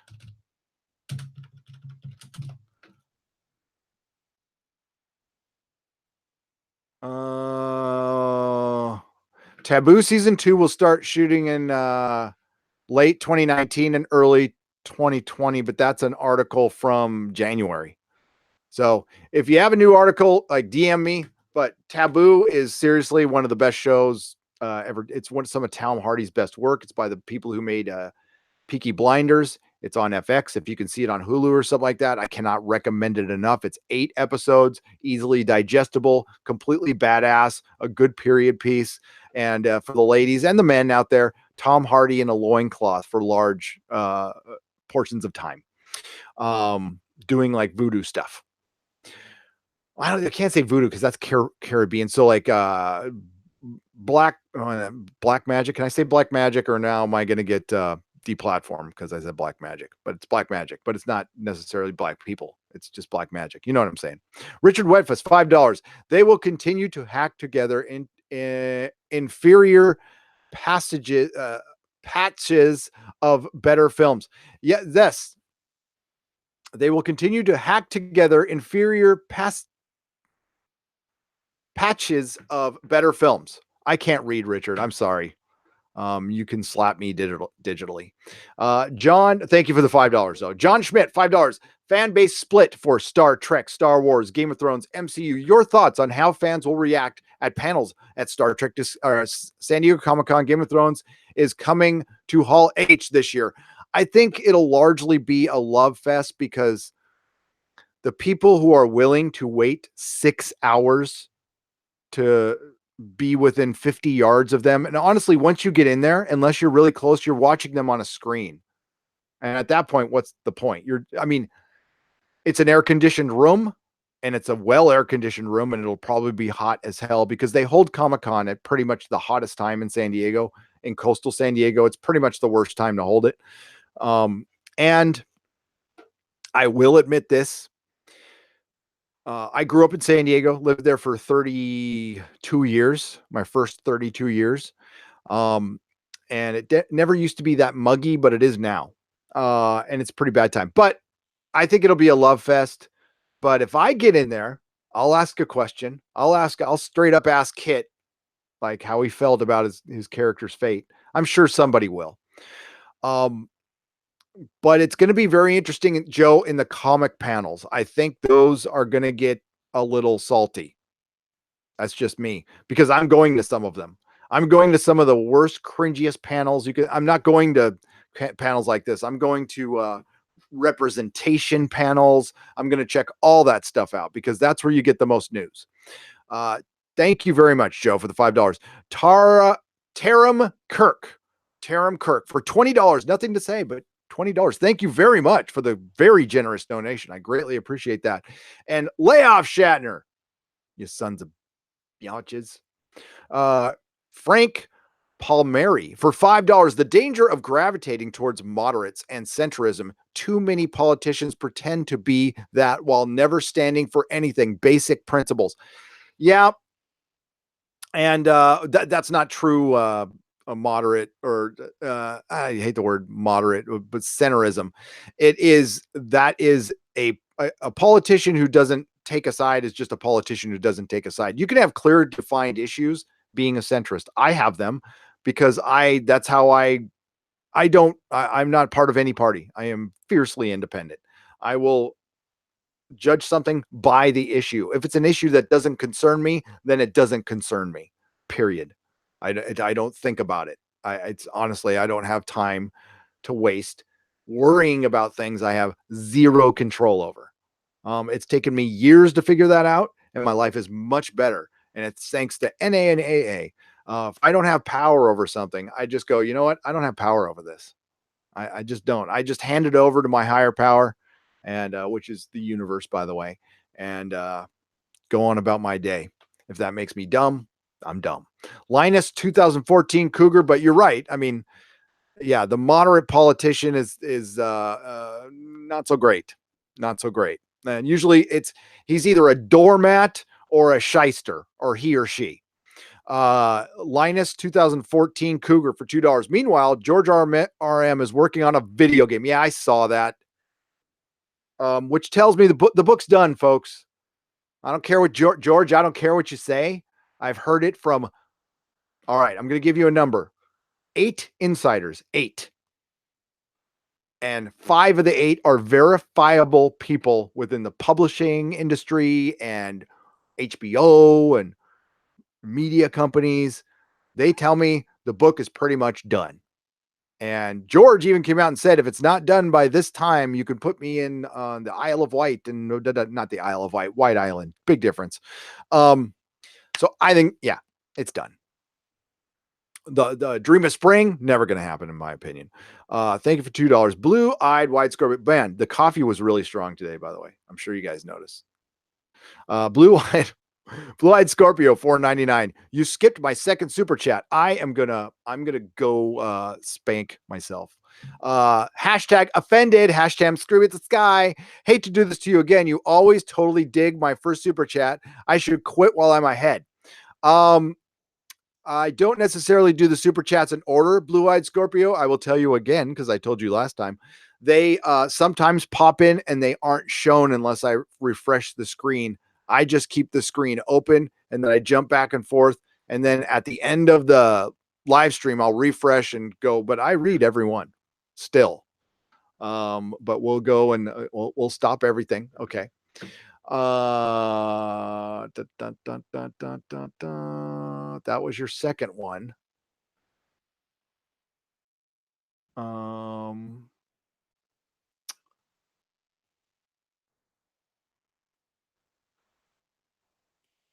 I read that. Go rewind, son. I'll read it again, though. Jon and Night King fight. Night King about to finish Jon, and then Arya comes in like she would have been much more accepting for me, my opinion.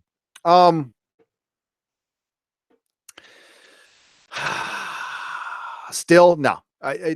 Arya had no connection to the Night King. It doesn't work at all, thematically at all, period. At all. So what we're going to say here again is Jon fighting the Night King would have been better. It would have been better, but her still killing the Night King. The reason they had her kill the Night King is because they wanted to give her a moment, because they couldn't think of a moment. And the problem is George R. Martin has even said this himself. He says, even if everybody figures out in a mystery that the butler did it, you still have to make the butler do it. Doesn't matter if people have figured it out. Arya should have taken out Cersei with Jaime's face. Yeah, it's predictable. And guess what? Everybody would have been satisfied. There might have been one or two people going, that's so on the nose. So what? Who cares? Most people would have been happy. And Jon and company, I think multiple people should have taken out the Night King. And I don't think the Night King should have died with one blow. I think the Night King should have been supernatural. Like you had to hack him to death, basically. Like, I mean, it's so dumb that he dies with one blow. It's so stupid. And you could have had Jorah and Jon and Tormund and freaking Bran warging in the animals and Theon all fighting together, and Brienne of Tarth fighting the Night King. That wouldn't have sucked at all. So yeah, that's me. So we're going to go back. All right. Dun, dun, dun, dun. Where was I? TK for $49.99. Great stream. Here's a quote from the Honor Harrington series. Great. There are two sides of every dialogue, but if you accept the other side's terms without demanding equal time for your own, then they control the debate and its outcome. I'll read that again because I screwed it up. There are two sides to every dialogue, but if you accept the other side's terms without demanding equal time of your own, then they control the debate and its outcome. And that's what they want. This is about control. You heard it within that article. So J.J. Abrams' wife has spearheaded the Time's Up. All of a sudden, J.J. gets tons of power throughout Hollywood.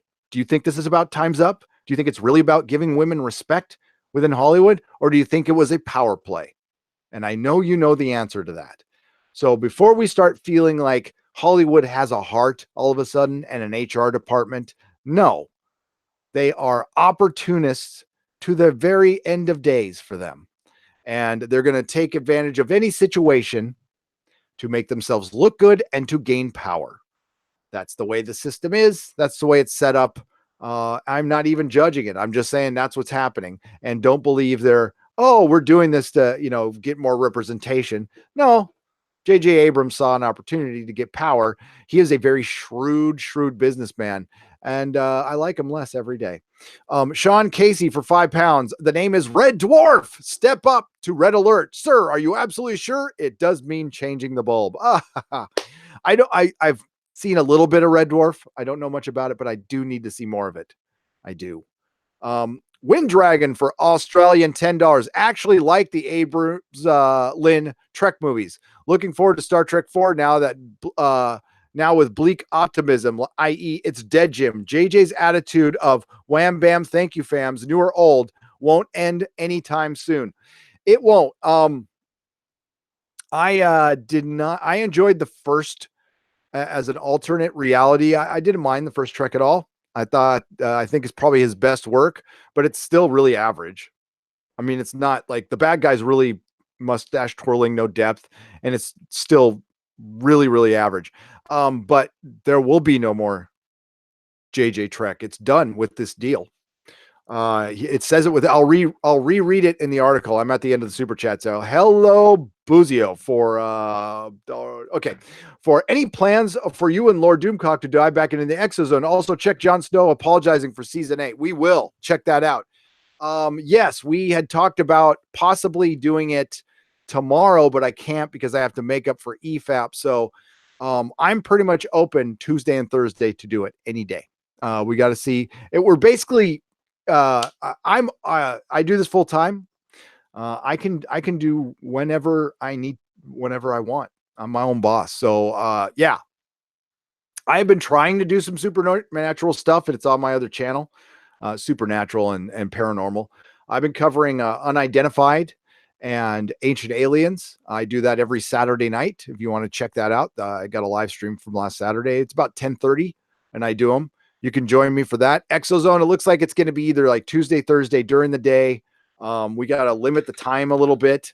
But it's going to be on alternate channels. And the problem with that is how YouTube is treating us algorithmically, I guess, if that's a word.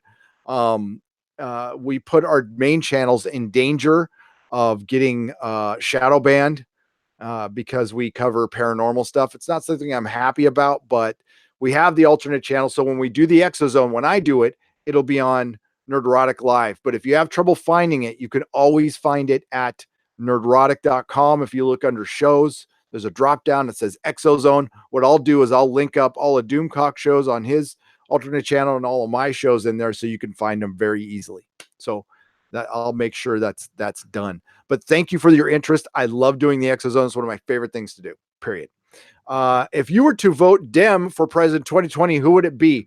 I don't vote for president. I vote for Howard the Duck every time because of my situation. My vote does not count.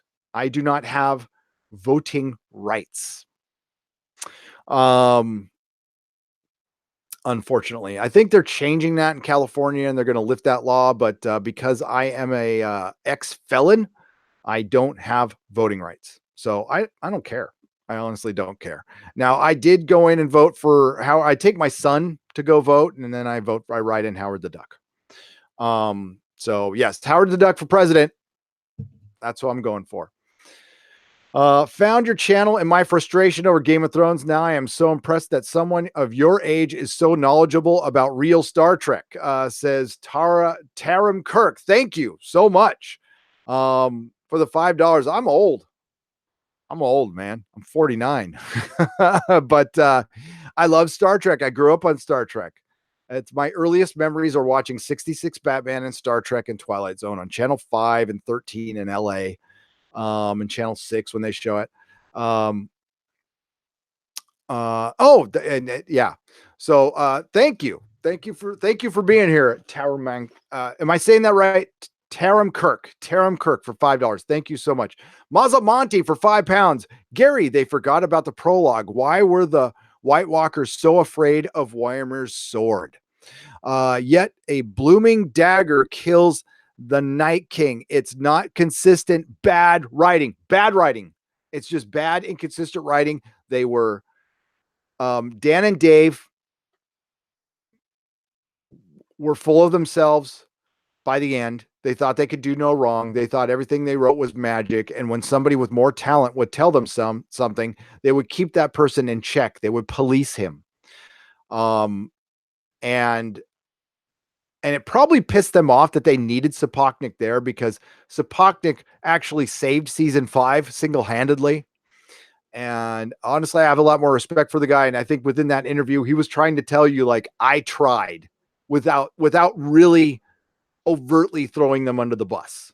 But he still kind of threw him on the bus. And I'm glad he did. Rambling. Thank you, Maza. Rambling Canuck, Canadian $5. Hate to ask you, but you have a chance to take a look at my channel. Would value your input, and I am new at this, and we may not agree on everything, but yeah, says Rambling Canuck. I will take a look. I've got it up here, and I bookmarked it. And when I get a moment, I will put it in my queue of things to do. Rambling Canuck. You can ask me whatever. We don't have to agree on everything. Okay. I don't agree on everything with my wife. All right. It's not like her views line up 100% with mine. Not the case. Not the case at all. I'm sure some of you in the Facebook group have already seen that. Do not mess with Mrs. Nerdrotic. All right. We're going to get back to that article real quick. And then we're going to go over the BBC diversity. All right. So we are at Abrams, who is currently, okay, I read that part. On the TV side, Abrams is prepping an HBO drama, Lovecraft Country, with Jordan Peele. And it also executive producer, by the way, Lovecraft Country, it's going to deal with horror and racism and what we've seen from Jordan Peele with the Twilight Zone. It's going to be a woke, hot mess. He also executive produces Castle Rock and Westworld alongside showrunners Lisa Joy and Jonah Nolan. Jonah Nolan. And Lisa Joy gets top billing now. And since she has gotten top billing, the show has gone downhill, I'm sorry to say. The latter duo exited their longtime home at Warner's for a lucrative 5-year, $150 million deal with Amazon Studios. What? Wait a minute. Hang on.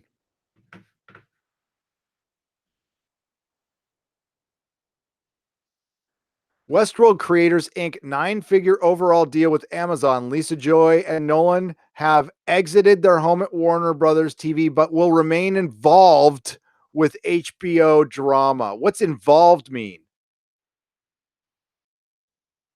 I'm sorry, I'm going down a rabbit hole here. What does involved mean? They're incredibly excited.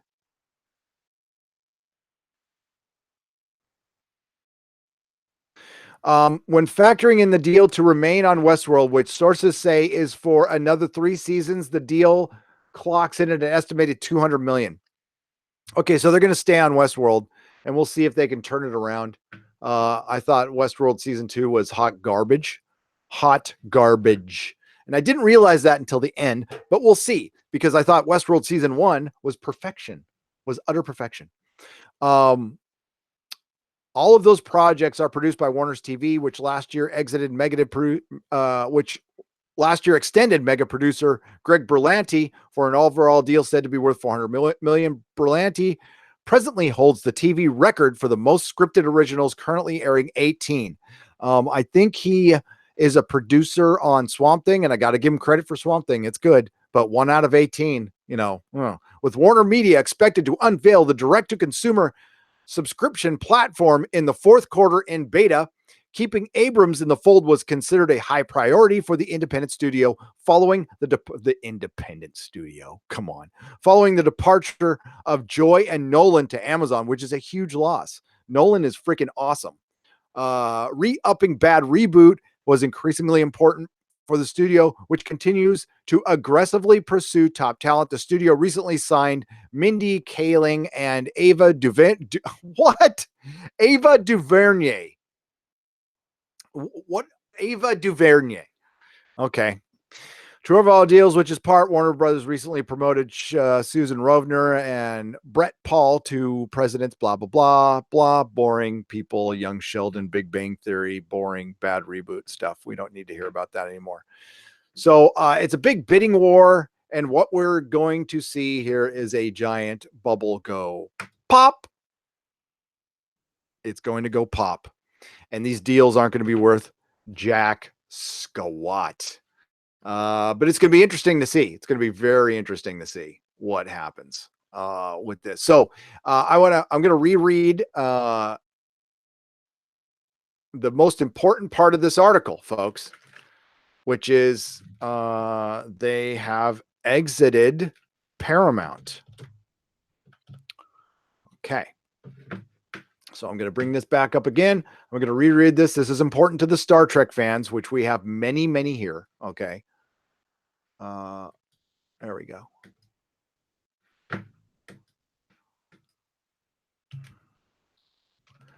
Under the deal, Abrams and company will continue to create and develop new projects for Warner Media and supervise other producers across film, TV, and digital platforms. Sources say the process of moving bad reboots feature film deal over from Viacom-owned Paramount Pictures has already begun. JJ Star Trek is over. Yay! I am so happy. The problem is he has done horrible, horrible damage to Star Trek. And I think we might get a hard stop, a reset. We're going to see the Star Trek convention will be very interesting this year because we might get introduced to new talent, or they might be saying, hey, you know, or they're going to stick with Kurtzman. Is Kurtzman going to, no, well, Kurtzman's fired. So what happened to the Section 31 show? What's happening with the animated show? Let me see what I can talk about. I'm going to look at my phone here. Give me just a moment. I've got my insider. Has been chirping at me. And what he said is this. So we need to keep an eye on the animated series to see if that folds or not, because that's a separate deal outside of CBS. We need to see the Picard show is probably going to get dialed back from 10 episodes to possibly 7 or 8 to save some money. So look for the Picard show to possibly be 7 or 8 episodes instead of 10 because of the finances. And what else? There's a battle between Netflix and Star Trek Discovery. Netflix doesn't want to pay for any of the show. CBS, imagine like your gardener. The gardener wants to quit mowing your grandma's lawn, and your grandma goes to the gardener. I'm going to charge you a cancellation fee of $200. And the gardener like looks at her and just laughs, even though they had a verbal agreement for like 3 years. He quits and she's going to charge him. That's basically what CBS All Access is trying to do. They're going to charge possibly Netflix a cancellation fee if they don't pay for something they don't want to pay for. I believe Netflix's response, possibly in my opinion, is sue me. Go ahead and try it. And this might have something to do with the Nos of Dean. I'm not sure. I don't know. I am not a news organization. I'm just passing on some gossip. So yeah, that's very interesting. And there is a battle. So Star Trek Discovery fans, I'm telling you right now, if you see season 3, it could be, it will not be in 2020. Again, that's my opinion, but if they haven't started filming yet, there's a lot of special effects, unless they're going to film less episodes. But my guess is 2021, if we see season 3 at all. Again, I will cite Winona Earp, which has a 4th and 5th season from Sci-Fi, but we're not going to get a 4th and 5th season because IDW can't pay for it. So there it is there.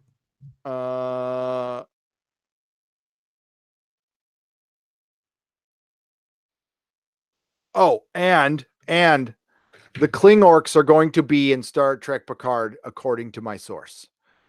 So we are going to see a Klingork. So that's going to piss off the fandom. How does that explain Worf, huh? And there will be no, there might be I heard there's something about a Data cameo. I don't know, and I don't care. I don't know, and I don't care. I don't know, and I don't care. But that is good news, man. That is good news. All right, and then we're gonna get to the BBC diversity. This is I haven't read this whole thing. We're gonna read it together.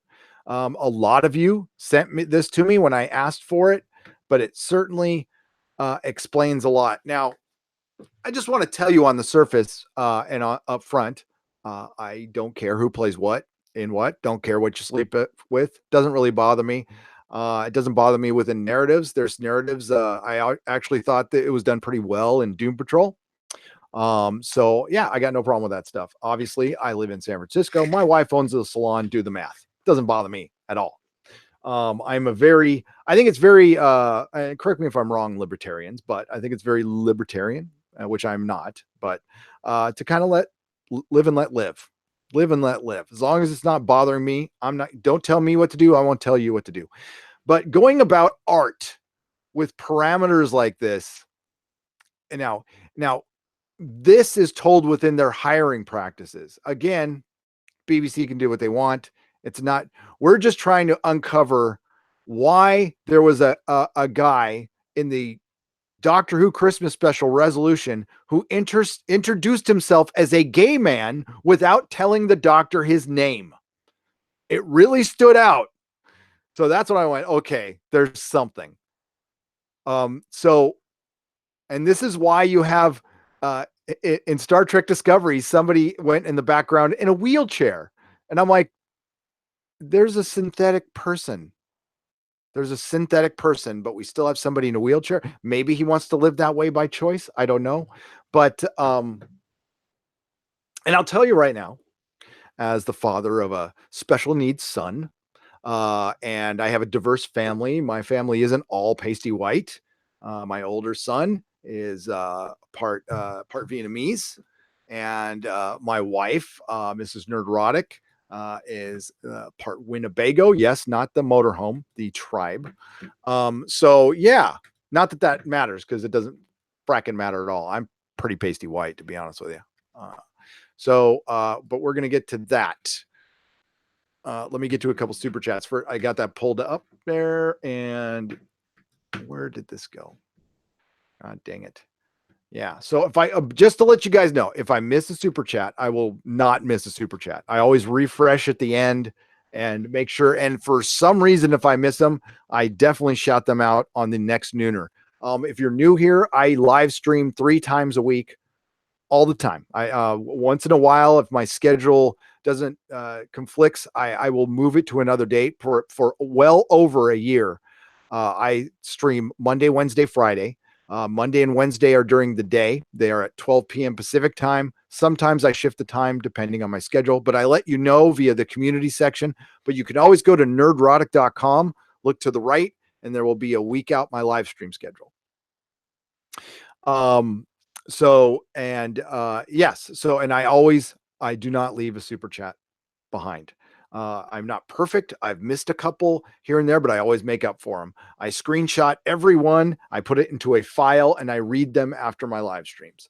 So there it is there. And most of the time I keep my live streams up, but when I don't, I will let you know, and they will always be at nerdrotic.com. I take all of my live streams, all of my videos, I turn them into MP3s and podcasts, and you can subscribe to Nerdrotic on iTunes, Player FM, all over the place. Yeah. So, or you can listen to them. I prefer you listen to them at nerdrotic.com, where our hits have gone up. I used to get like 2 or 3 views a day on that website. Now I get like 300 or 400. So thank you.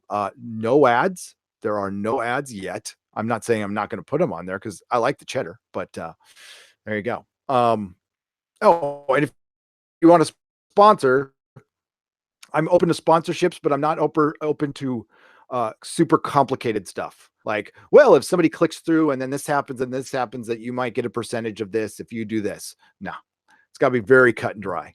It's got to be very cut and dry.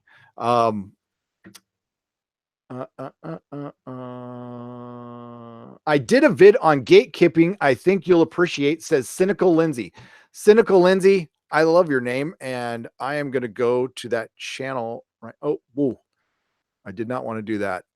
I hate where. Okay, so if you click on the little three things on there, here, I'll show you. I'll show you. This is stupid. YouTube, fix this. So I'm on the super chats here, and I'm like, I want to go to Cynical Lindsay's channel, but what I can also do is report her right at. Why would I want to do that?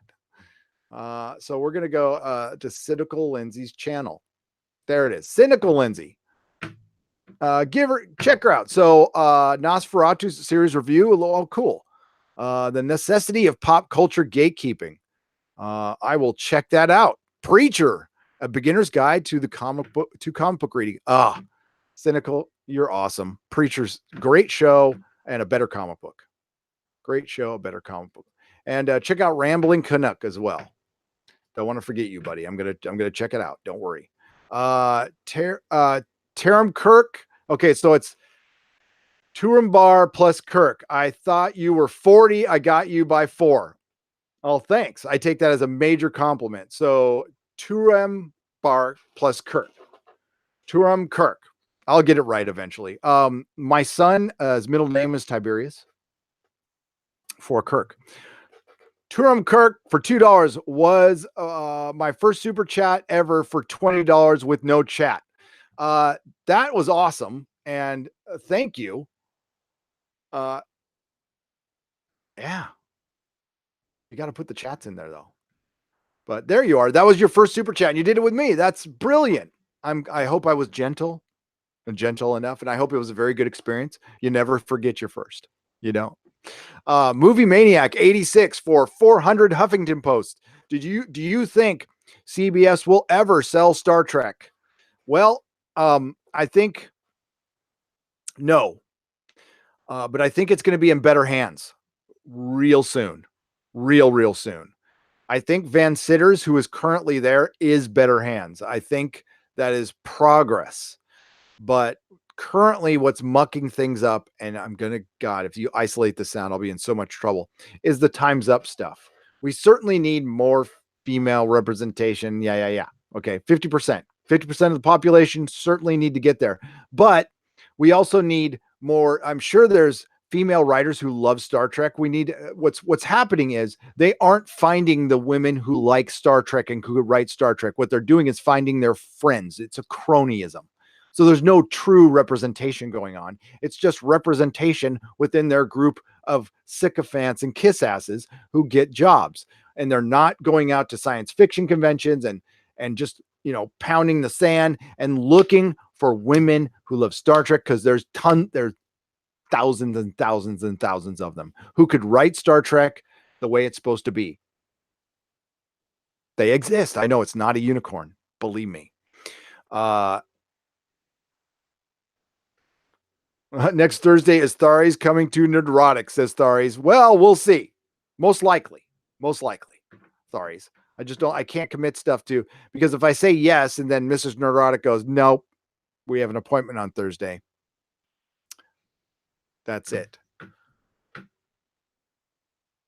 I got to make some videos. I haven't made a video in like 3 days. What should I make a video on? Probably that Abrams article. You think? Yeah, I should probably do that. The weekly broadcasts on Patreon start back up again next week, but like my office is absolute. It doesn't look it to you guys because you're in frame, but it's a little crazy right now, and I got to fix it. That's why I'm on a hard schedule today. Oh, that sounded bad. Hard schedule. It's so hard. All right, so let's take a look at BBC diversity. Okay. Yeah. Let's just look into the mind of the BBC. BBC 1, BBC 2, BBC 3. All right. Now, this was sent to me, but who sent me this? I got to give him credit there. Many of you did, by the way, so thank you.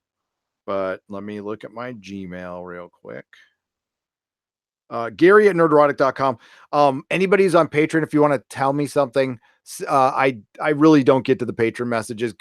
Email. I get to them if they usually get forwarded to my email, but sometimes I miss them. directly email me if you want to get my attention as quick as possible. That's the best place to do it. My Twitter DMs are open, but they are woo, woo, woo, woo, bad, bad, bad. Okay. Doctor Who season 11 submitted for 9 Emmy Awards. Where did it go? Oh, dude, I'm getting like more and more emails. Uh, Oh, apparently I got a prediction right. That's good. Was it Douglas who sent me this? Here it is. Neil. Okay. Neil, thank you. I'm just going to say Neil. Thank you very much. Okay. BBC Content Diversity and Inclusion Commission Guidelines Script to Screen Changing the Face of TV Together. The BBC future depends on remaining relevant to all of our license fee payers and reflecting modern British in an authentic way. Audiences will stay tuned if they feel their lives and appreciations are being reflected, except if you are Brexiter, I think. Am I wrong on this one? Tell me if I'm wrong. But both now are in the future. The UK is constantly evolving with new voices, opinions, and talent emerging all the time. As programming makers, it makes creative sense to create a platform to use different voices or to those different voices. So they use the word platform in there. That's interesting. I thought I guess they have news. Okay. Okay. So there's BBC News and there's commentary and stuff, but I thought they were talking about entertainment. So maybe they're mixing them both up. I don't know. This year, we set ourselves stretching targets to achieve greater diversity, both on screen and amongst our workforce. However, here at the BBC, we acknowledge that we can't do it alone, and that we need to work to collaborate with all of our other suppliers. We hope these new diversity guidelines will offer you support to our suppliers, regardless of the size or turnover, whilst also creating a culture shift to ensure lasting change and sustainability. Says Charlotte Moore, director of the BBC. Now, that is an interesting name that I need to copy and paste, and give me just a second here, because I believe it was her coming in that I was warned about. Charlotte Moore, BBC. When did she start there? Was it 2012?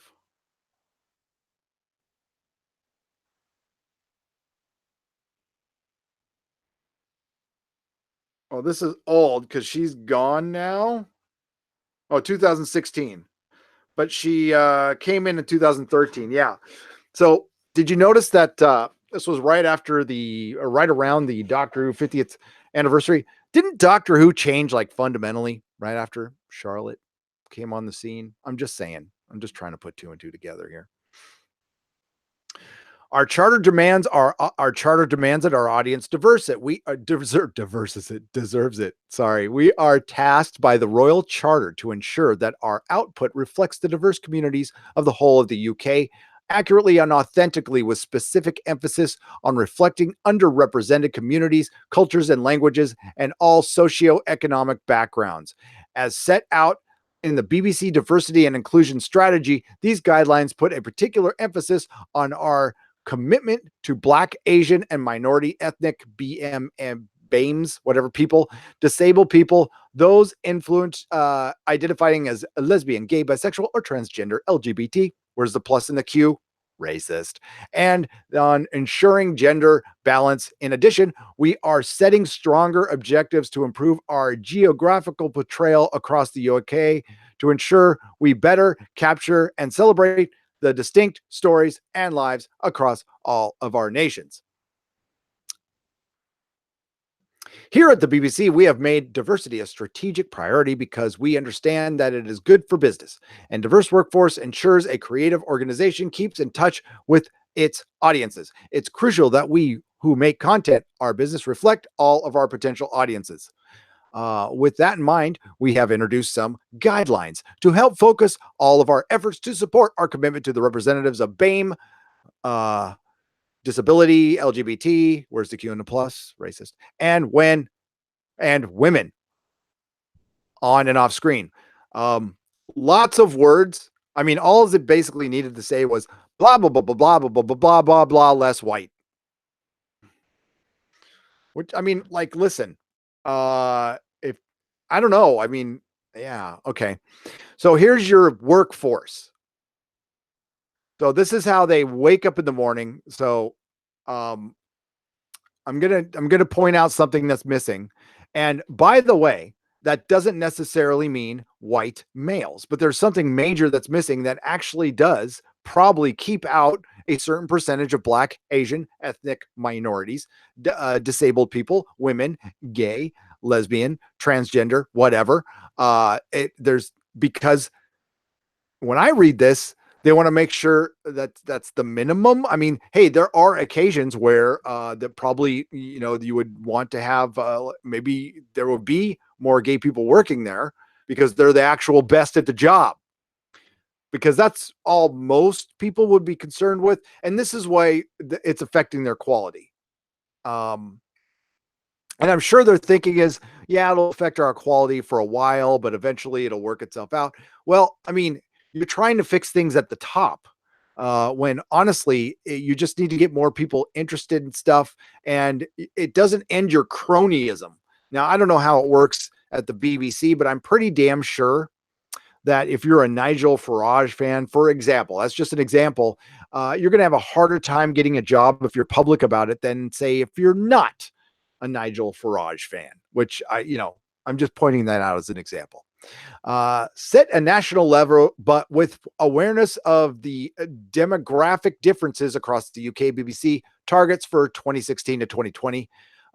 Demonstrative and are demonstrates our ambitions. So it says 2017 there wasn't a target by 2020, which is next year. Their target workforce is 50%. So say they don't find enough actually talented women, you're going to be firing men of any color, by the way, to make sure that that's 50% female, despite whether they're best at the job or not. And guess what? It can go the other way. Or maybe it doesn't. Maybe they only put down 50% male. Like, what if 70% of the women are actually better at the job? Do you cut it off there? I doubt it, by the way. I seriously doubt it. But when it comes to men, if it's just like there's 70% men of any color that are better at the job, are they getting rid of 20% of them, even if they're great? Because they need to have 50% women, even if the 50% aren't great of any color, by the way. Disability, 5.3 or 5%, target 8%. 8% disabled. What type of disabled? What type? Honestly, there's a lot of disabled people who can edit and do all kinds of stuff that that should have never hindered them at all before. If we're just talking about disabled, like in a wheelchair and stuff. Now, if we're talking autism, Asperger's, ADHD, I mean, like, where are we? What's the spectrum on this? And this is why, if you simply just try to hire who's best for the job, but it's the disabled thing, I think that's good. I actually think that's good. Black, Asian, and ethnic minorities, 15%. They grouped them all together and put them in 15%. I don't think this looks good. That's just me. 8% LGBT. Well, I think they've achieved that goal at the BBC. I could be wrong, but I'm pretty sure 8% is already working at the BBC. I think they've went past that. On-screen portrayal, women on screen and on air in lead roles, 50%. Okay, I don't watch all the BBC programming, so I'll leave it to you, friends in the UK, to tell me if it's about 50%. That's fine. The problem is, the Doctor Who is not 50%. It's a course correction, and it's bloody awful. Disabled on screen and some lead roles, 8%. Okay, I don't understand this one. We're making art here. Okay, now if it's part of the story, that's great. But this is where we're getting it. This is where it's like we have public broadcasting here. And we have after school specials and stuff. And it looks like what the BBC is working for. And this hinders art. And I don't care if I sound a little cold blooded here, but mind you, father of a special needs son. So I'm very aware of their needs.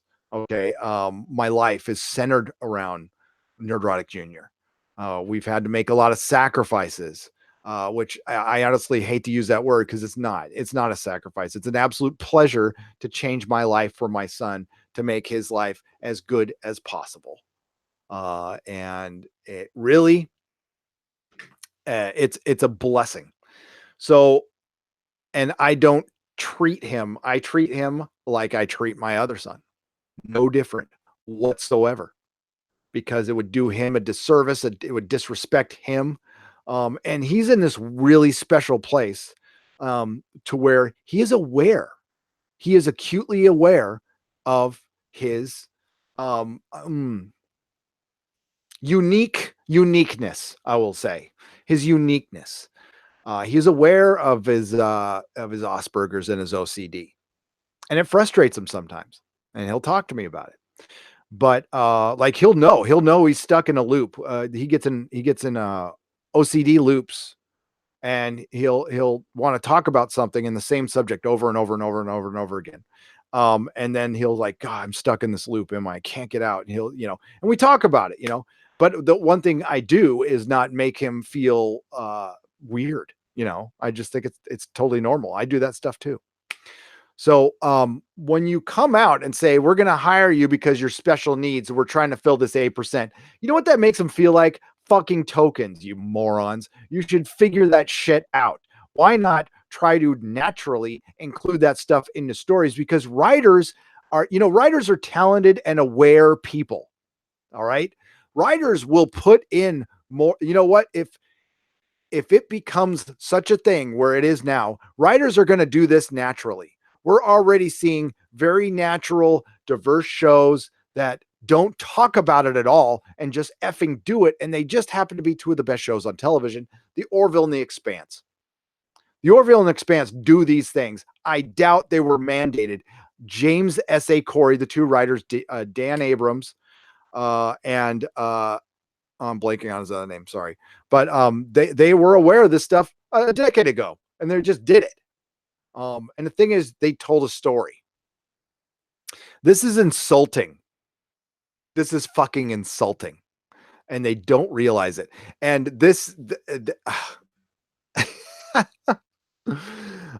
and there's so many people who play along with this shit. We're going backwards, people. The term person of color is used all the time now. If I heard that 10 years ago, I would cringe. And I did cringe the first time I heard it. Now it's being Brie Larson saying it in front of a bunch of people. Let's see, I even said it right there in front of a bunch of, some black people and stuff. It's like, you know how bad that sounds? Self-awareness, people. We're going fucking backwards. This is not moving things forward. Moving things forward, we wouldn't need to talk about it. This is the BBC acknowledging something here. But what the true problem is in entertainment is cronyism, is power, is having, you still have to kiss a bunch of ass to work at the BBC. All right. And you still have to kiss a bunch of ass to go work at Bad Reboot. That needs to go away. Fucking ridiculous. It goes on and on. It goes on and on and on. Create your own diversity and inclusion policy. When you submit an editorial specification, you will be asked whether you have a diversity and inclusion policy in place for your company. So basically, they're going to discriminate against your company unless you have a discrimination policy.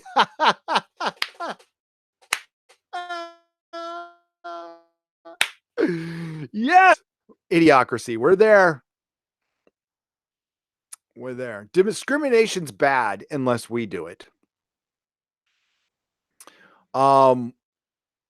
Yeah, they show a guy with this prosthetic. And listen, I don't want to sound cold-blooded about this. I'm very sorry this person lost his left arm and everything, and it must have been horrible. But that's cool as hell. You know what the biggest crime about these are? How expensive they are. That's the biggest crime. We can talk about that all day long. They should be accessible to everybody. BBC diversity, original distinctive writing is the beating heart of the BBC, and championing a true diversity of voices is essential to ensure that our drama truly reflects the nation, telling stories that shine out with fresh perspective and continued relevance, stories that are surprising, challenging, and utterly involving for our audiences everywhere, says Lucy Richer, Commissioner Editor, Drama Inquisition. All right, I'm going to ask a question of my UK viewers. Do you feel like your country is fairly represented on BBC? Because I don't feel like my country is fairly represented on television at all. There was a time I did. There was a time I would say, yeah, it might have leaned one way, but it was okay. There was a time where it wasn't a problem at all. No, no, no, no, hell no. Nine, nope. It's leftist, it's elitist, leftist, bias, BS. No, nah, no. UK guy here, hell no. I wish I could say yes to this. I wish I could say yes to this. No BBC poo. Christians like me? God, no, no, no, no, nay. Not anymore. The BBC aims to represent London, not the UK. It's cronyism within the capital. Stopped watching because of the bias. No. Hell to the no. 80% of UK is just white. No from the UK. Nope. N to the O. The BBC are bigots against the Welsh and the native Brythonic. I want to say this right to not disrespect them. The native Brython is it Brythonic people? I'm sorry. So hell no. I did notice the stuff about the Welsh. I'm gonna look into that. What's behind that? Welsh, I love you. There. All our TV presenters are black, etc. It's rammed down our throat. I hate Jeremy Corbyn. I'm not a fan of the guy either, to be honest with you. Are you serious? No, I don't watch TV anymore. I hate the BBC. BBC panders to the vocal minority. And what? Doctor Who is very Welsh. Yeah, I love the Welsh. Okay, I do. All about the Welsh.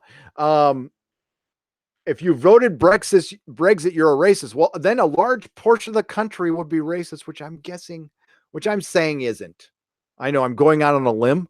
The Channel 4 announcers were talking in pidgin. Speaking of which, did Black Pigeon Speaks he got his channel back, did he? I think he did. But he lost his channel for a little while. That was terrible. All right. Thank you all for answering. And God damn, I love my UK people. You guys are great. You guys are great. I love having you along. And I apologize for taking so long with the damn Doctor Who video. So there it is there. Okay. EU aliens in Cardiff. I need to go to Cardiff. Yes, so he got his channel back. That's good. All out of bubblegum. Yes, that's good. Celtic and Welsh people I'm descended from on my pop side. Good. Brexit isn't racist. The EU is racist. I find that if you have leaders that are not accountable, that is a very dangerous thing. And what I've seen of the EU, that's kind of what's going on. So if you can't get these people out of office, or there's no way to speak your mind or change any policy, that you just got to take it. Yeah, that's not good. That's not good. They probably want to try something like that here. Good luck trying, though. Good luck trying. EU equals mafia. Years and years on BBC is good, but so woke. Is that the RTD, the new RTD show? Yeah, I didn't want to watch it because of that. I was like, I think I'm going to skip everything from the BBC for the next 5 years. At least you guys in the US don't have to pay a license fee. No, we don't. No, we don't. I have to pay for other crap here, though. Here in San Francisco, I have to. It might as well be a license fee. I pay a free college fee, so people can go to City College for free based on my property tax, and it's only a tax on homeowners, not renters or anything like that. It's only homeowners. But it got voted through.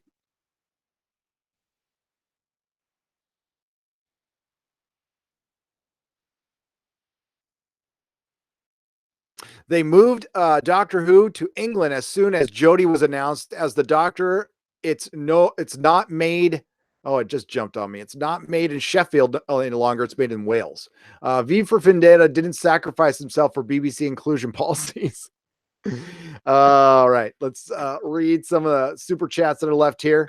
Kilroy was here. Hail, Gary. Hey, man, we're still waiting for you to share our Vox Apocalypse CMC episode. You said you would. It's still on your Twitter DMs. Okay, Kilroy, I'll share it. I'll get it out here. Okay, by the way, guys, if you share something with me on your Twitter feed and your Twitter name or handle does not match your YouTube handle, it's very hard for me to find. So answer in the chat, Kilroy was here. Did you DM me as Kilroy was here? Or is it the CMC episode? What's the CMC? I got to be able to find it easily. Okay. But I'll look for it. Hunger Games prequel is coming. Milk that feminism, says Movie Maniac 86. Oh my God, for 400 Huffington Post. Jesus Christ. Because we need another prequel of something that wasn't, it was okay. The only reason the Hunger Games really succeeded, in my opinion, is it wasn't Twilight, and a lot of husbands and partners were like, thank God I don't have to sit through Twilight. At least this has a story. Positive discrimination doesn't work because you will never truly know whether you earned your position or whether you're ticking a box, says Unserm for £5. Exactly. The Talons of Wayne Chiang, $5. Hi, the trouble with the guidelines is the BBC thinks the whole of the UK is or should be like London. It's not. The BBC live in a bubble. They do. No, I saw that when I was there. When I first got to the UK for the first time, there was a giant march. This was in 2003 because you guys were making fox hunting illegal and people got pissed. Flavius Alicanter for £5. BBC Scotland launched a $32 million new channel last month. Viewership was so low as to be unmeasurable average of 7,500 viewers in core hours. What? BBC Scotland launched a $32 million new channel last month and it got 7,500 viewers. Nick Rekieta gets more on that in his live streams. She has Storm Dragon for $1. Thank you so much. Taurum Kirk for $2 in the Turin form of Similarian. In the Turin form from in the Turin from the Similarian. Thank you. Tharies. All right. So we got there. You the man, Gary, says Brian Herrick for $2. You the man, Brian. You the man. My Twitter name is Philip Kilroy. Okay. Here we go. Philip Kilroy.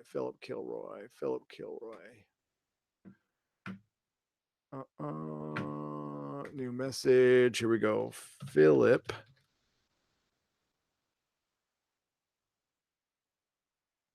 I'm not seeing it. Why am I not seeing it? I'm going to my inbox. I can't spend too much on this, but yeah, I'm going to I'll share it when I'm done. Yeah, I can't. If I can find it easily, I'll do it right now. But if I can, I have to look after I'm done. Thank you, Kilroy's here. Yes, I will share it. And anybody who has a Vox Apocalypse video, hashtag Vox Apocalypse, throw up my Twitter DMs and I'll share it on my Twitter. Again, no promise. My reach isn't huge, but anything I can do. It's kind of dying down as a subject, which is too bad because there's still people feeling the ramifications of this, and it's bullshit. By the way, it's total bullshit. But we're still here. we're still here. And that is very good. And I thank you for choosing Nerdrotic for your live stream. Again, I'll leave this up. I'm going to hit the road right now because I got to make some videos. And there's a lot of news popping off right now. So everybody, thanks for coming in. And we love the UK and Australia and Canada. You're a huge, the UK, you are a giant portion of this channel. I have a very large portion of viewers from the UK. So I always appreciate you guys. So I will try to keep the Doctor Who stuff coming as it comes along. So yeah, I'll probably do another Doctor Who video, and I've got to do a Game of Thrones video. And I will be back on Wednesday for a nooner on Wednesday. But remember, tomorrow, 10 a.m. Pacific time. 10 a.m. Pacific time, EFAP on Mahler's channel. I'll be there talking about The Expanse, and I'm sure Game of Thrones and everything. So I will see you all there, and then I'll be back here Wednesday at 12, then Friday at 7 p.m. Lots of videos coming out. Big announcement, a rollout with the GoFundMe for the online comic store and the brick and mortar comic store, which are going to be coming in the future. I am also going to be at Star Trek Las Vegas. We're going to do a meetup. So if you guys can make it, anybody can make it to Vegas, 7/31 through 8/4 of this year. And I will be in San Diego for San Diego Comic-Con. And there may be some other YouTubers there as well. So a big YouTuber. So we can all hang out. And I should do this before I go. We'll do one. I did a little bit of toxic mailbag. I don't want to get too behind, but this one is from, I got to be able to open this. I can't open this. Hang on. I'm not going anywhere yet. Got my scissors. And we'll do a little more toxic mailbag here. What is this?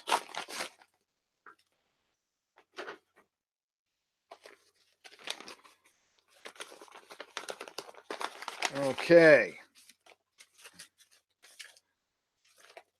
Oh my Lord. What is this? Hang on just a second. This is why I should probably open these things. Guy and Massey's Science Fiction Adventures. It looks like it is a comic, the future adventure of Don't Miss Out on a Cartoon College Comedy coming soon. And yes, I always have to pre-approve this stuff, so I will show it to you later. Sometimes I can't. But again, we will talk about Tara sending me buttons. And if I can order some more of these, we got a magnet. We got buttons. I'm going to make some of these, and they will be available. Maybe Tara, you can tell me, oh, here are the magnets. These are cool as hell. So I wonder... that's not metal right there, but that is. There we go. Boom. So we can do that. And we got Nerdrotic blue. Yeah. So it always helps to pre-approve the mailbag because sometimes you get stuff like, what? What? I can't talk about that. There it is right there. All right. I got it. And there's the video, and it will get shared in just a moment. So there it is. Yes, it's the Common Man Cast. All right, now I'm going to get out of here.